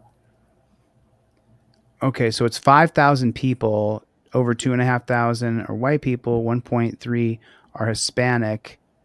That's the problem. Most of them are Hispanic that can't speak English, and a lot of them have lost a family member to the system. Well, they're not going to buck it because they don't want another family member gone. So they're like, okay, take this one, but don't take any of our other family members. And our guy was out there actually showing people that they could, fight against the cops. He wasn't filming it, but he was talking to people and showing them how to do it. And that's why he got targeted. So is it Sheriff Matthew Bradley? No. Who's the sheriff out? That must be an old one. Must be old. So who's the sheriff out there now? Well, I'd have to look at my paperwork, but that is a different guy. It's a different guy. Okay. It's actually the county over from Childress, because what they did was it's so not populated. They took 5 counties and they put them together. Oh, okay. I see. Yeah. Sure. And then one is the county seat. I know what Right. you're talking about. Yeah. Thanks, Roger. Appreciate the memberships, dude. So yeah, they have 5 counties that are all together, and they don't have anything on the computer. So if you want to know when your court date is, you have to go to the courthouse and look on the wall. But put a 1 in the chat if you have a computer in your tiny town. Put a 1 in the chat if you own a computer. So I got a 1 for me. There's a computer I'm from a very small town in Alaska, a peninsula. Yeah, I remember. The same population, 4,500 people. The same population as Childress. It's the same. It's the same population as Childress. So when I go back here to this square, and I put it's SS. When I go population, and it's all the white people get everything, and the brown people and the very few blacks that they have, they're low on the totem pole, because they had you know how they always, like, every town has a crazy person, right? They had a crazy Mexican guy that used to ride around on a bicycle with lights on his wheels and everything. and a senior in high school, a female. This happened just a few months ago. She ran over him and killed him, and she hit him so hard that the impact made him fly. Like it took him a while to find him because he had flown so far away. But she got to go home that night. She didn't even get questioned by the police. It was an accident. Mm-hmm. It says here what you were saying is that Childress Police Department has 12 full-time officers, 3 part-time officers, and a clerk. The department's annual budget is $1 million from the city, and the sheriff has also built up an asset forfeiture fund for equipment and training. So who's the sheriff? I don't know where that $1 million comes from. Well, it's the police chief, too. So I saw someone put. Let me answer this person real quick in the chat. So the chief's name is Shady Miller. Shady Miller. 1 second, Carolina. So, Bilkwater, I sent off 100 free trifolds the other day. If you weren't in that list of free that I sent off, then I emailed off the rest of them. But I can only do so many every week, every month. I can only give away so many for free. But I never got your email address. I never got your email. Email me DeleteLawZ@gmail and put Bilky Water on the line. And what I ask a lot of people to do is just cover shipping and handling. Put in $5 for shipping and handling, because then I'm not coming completely out of pocket to send you off products for free. So that's just, you know what I mean? There's thousands and thousands of people who request free products, and I send off hundreds every month, but I can only send off so many. So I just want I hope you can understand that. So I got you back, Carolina. So what's the sheriff's name again? His name is Shade Miller, but I call him Shady Miller. Shady Miller. Mm-hmm. I did a video on him, all the stuff he's done, but it's just really a sad place. You can feel when you're there in the town, you feel how just like it's just so suppressed, like everybody's suppressed. But we were getting such good intel there at the end, before I lost my channel, is that we found out the best place to get dope was the DA's investigators. Mm-hmm. New Childress police chief open to comments. That's him. That's Miller. He used to be the K9 guy. So, he's yeah. What do we know about K9 coppers? They're liars. That they want to see their dog attack people, that they're sadistic. Most K9 cops abuse the dogs to get the dog. Dogs are loving animals. They don't go around biting people unless they're mistreated and abused. And this guy was the K9 copper. And let's just take a look at this article real quick. It says a new police chief is now in Childress. Chief Shad. It's Shad, not Shady. Okay. I call him Shady. Okay. Shad Miller has been on the job 1 week. He's improving relations between officers who serve in its highest priority. First thing on my agenda is to give back to the community aspect of law enforcement. Get out there and be seen. Chief Miller has been seen in Childress since 1999. When he joined the department, he started as a patrol officer and worked his way up the ranks. Chief Miller's history with the city isn't just limited to law enforcement. I know most people in the town. I'm active in church, and I was in Little League forever. I have kids in school. And is this the guy who said he was stabbed by... No, that's a different one. But this guy's just as bad. Mm-hmm. This guy's just as bad. Most crimes in Childress are drugs and property crimes. Mm-hmm. It's mostly the people driving through with their product from Colorado. Oh, is that what it is? People leaving Colorado? It's the drug war. It's a drug road. It's a road. It's a caravan road. Yeah. They don't really target the people too much that live there. They get the people that are coming through. Rent-a-cars. They target rent-a-cars. And of course, people of color, because there's not a lot of people of color living in Childress, so it's easy to tell they don't live there. Mm-hmm. Let's see real quick, Carolina, if I can get a message to Mr. Miller to see if he can. What was that guy's name again? Luis Garcia. Luis Garcia.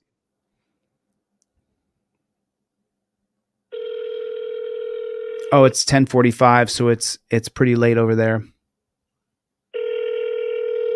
I wonder if they're going to answer. If this is an emergency, please hang up and call 911. To speak to an officer, please call 940-937-2535. To speak to the municipal judge, please call 940-937-6943.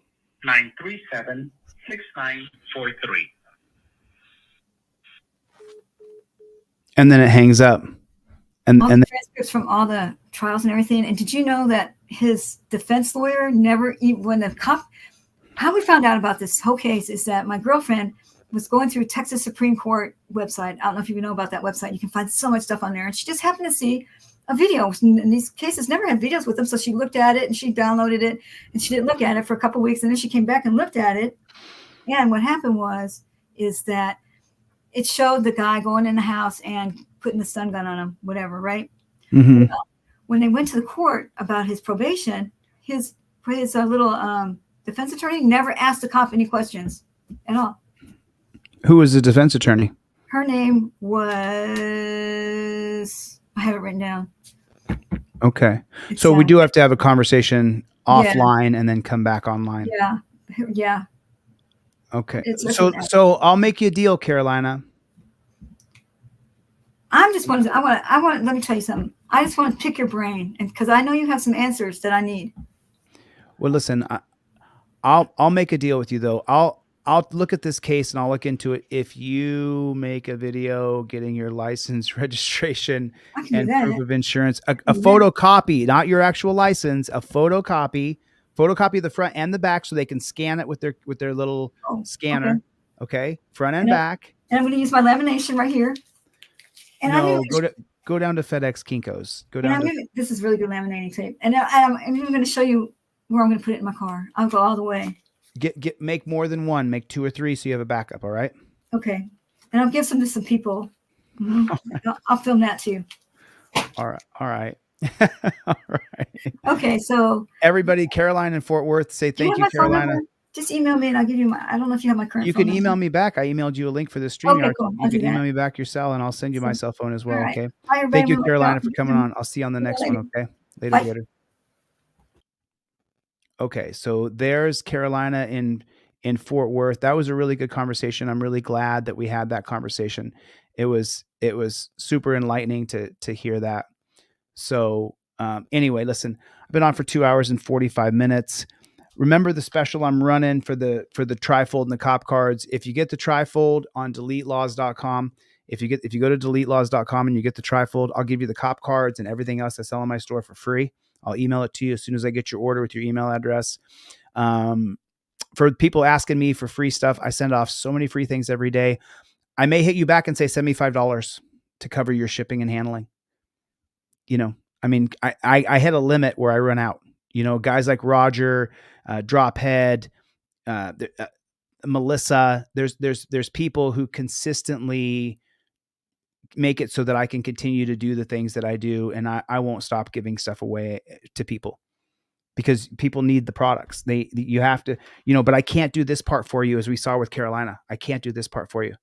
I can't do this. So if you go to DeleteLawZ.com right this second, go right now, go right this minute to DeleteLawZ.com, order one of these trifolds, and then I'll send you off the Fifth Amendment cop cards with your trifold 100% for free. You get a blue one and you get a yellow one. I'll send those off to you. And then I'll email you everything else I sell for free. My ebook, my poster, you print out the poster yourself. It's $25 at FedEx Kinko's. When you get your license, registration, proof of insurance from the PDF I send you for the poster, and you're getting your license, registration, proof of insurance, you can print up your poster. Do that. KT, Roger, thanks for gifting out. Dan Hanlon. Oh, she's great, isn't she, Dan? And Dan, if you don't have your Cash App or PayPal, just send me the Venmo. I'll send it right to her. I'll take a screenshot and I'll send it to you. Okay. As you guys saw, you guys raised over $2,000 the other day. I added another 1,000 and I'm going to add a couple more 1,000 this week. I'm just trying to build back up to pay off Press with Ranker's attorney. Forgive me. I'm not, April, thank you so much for your donations, your contributions, your love, your support. Thank you so much. Brick Jones, thank you so much, man. I appreciate you guys. I appreciate all you guys. What's the matter, you? Scott, I don't know what you sent me. Sometimes people will send me an email, just so you guys know, and I'm not saying Scott did this. I'm saying that sometimes someone will send me an email with 60 paragraphs. I'm not going to read that. Summarize what you need in 2 or 3 paragraphs. If you need to make a video, make a 5-minute explainer video. A guy the other day sent me 60 documents. There were 60 PDFs, video links, documents. And I was like, no. I said, no, I'm not going to do it. I am not going to do it. I'm not investing a semester of work into this. I just am not going to do it. I'm not. If you want me to take a look at your thing, make a 5-minute explainer video and say, hey, don't publicize it. It's just me talking. Send me an unlisted link and I'll take a look at it. If you want a free trifold or a free cop card, I'm going to send off 100 of them. I'll send off 100 this week. So for 100 people that request, after 100, you'll get an email from me that says, put in $5. Because I just can't after a while. Remember, my videos are seen 1 million times a day. So that's how many requests I get. I'm just a person, doing the best that I can. I'm doing the best that I can. Yeah, Scott, email me again and then remind me, hey, this is Scott. We interacted on a comment. Make that the very top line and then I will reply to you. I'm busy, man. I'm super busy. I'm trying to get this organization going for First Amendment auditors to be inside of a uniform organization that everybody pays dues and we try to change these things. I am Caroline in Fort Worth. God bless you. All right, listen, Scott, Josh Almighty, good to see you. Hey, Josh, how you doing, man? Good to see you. Nice to see you, brother. Do me a favor, put in the comment section, OTVO, overturn Terry versus Ohio. Put in the comment section for me if you would real quick. Scott, go to DeleteLawZ.com and order one if you can. If you can't, order the print at home one and then shoot me an email and say, hey, I ordered the print at home one. Can you mail me the other one? And I probably will. I probably will. Probably. There's a lot of people in here who've got free stuff from me. Tons. So I'll continue to give away stuff for free. Sometimes I got to get caught up. I'm just saying, shout out for my boy Soy Leal. Thank you for coming. Jenna, thanks for coming. John, thank you for coming. Sorority Sleepaway Mortuary. That's a strange thing. Good to see you, Tim. Nice to see you. Jeebus Chris, nice to see you. Nice to see you. Clown Patrol, thanks for coming. Hey, The Vigilant, thanks, man. Thanks for your contributions, your donations. I appreciate it. Dan Hanlon, Larry, Milena, Roger Lane, as usual, thank you, my friend. Mike, good to see you, my friend. Danielle, thank you. I appreciate you. Dr. Donna Walters, thank you, hon. I appreciate you. I know that you just donated yesterday to Press with Rankers Fund. I really appreciate it. Brandy, a little bit of everything. Thank you so much for coming. I really appreciate it. I got the free stuff. Thank you so much. I'll help this weekend with Cop Watch. I appreciate it. All right, listen, I got to get the flock out of here. Jim, Mikey B, Greg, Bruce, Chuck, Gloria, all my moderators. I want to say thank you to each and every one of you guys. Thank you for having me. I appreciate it.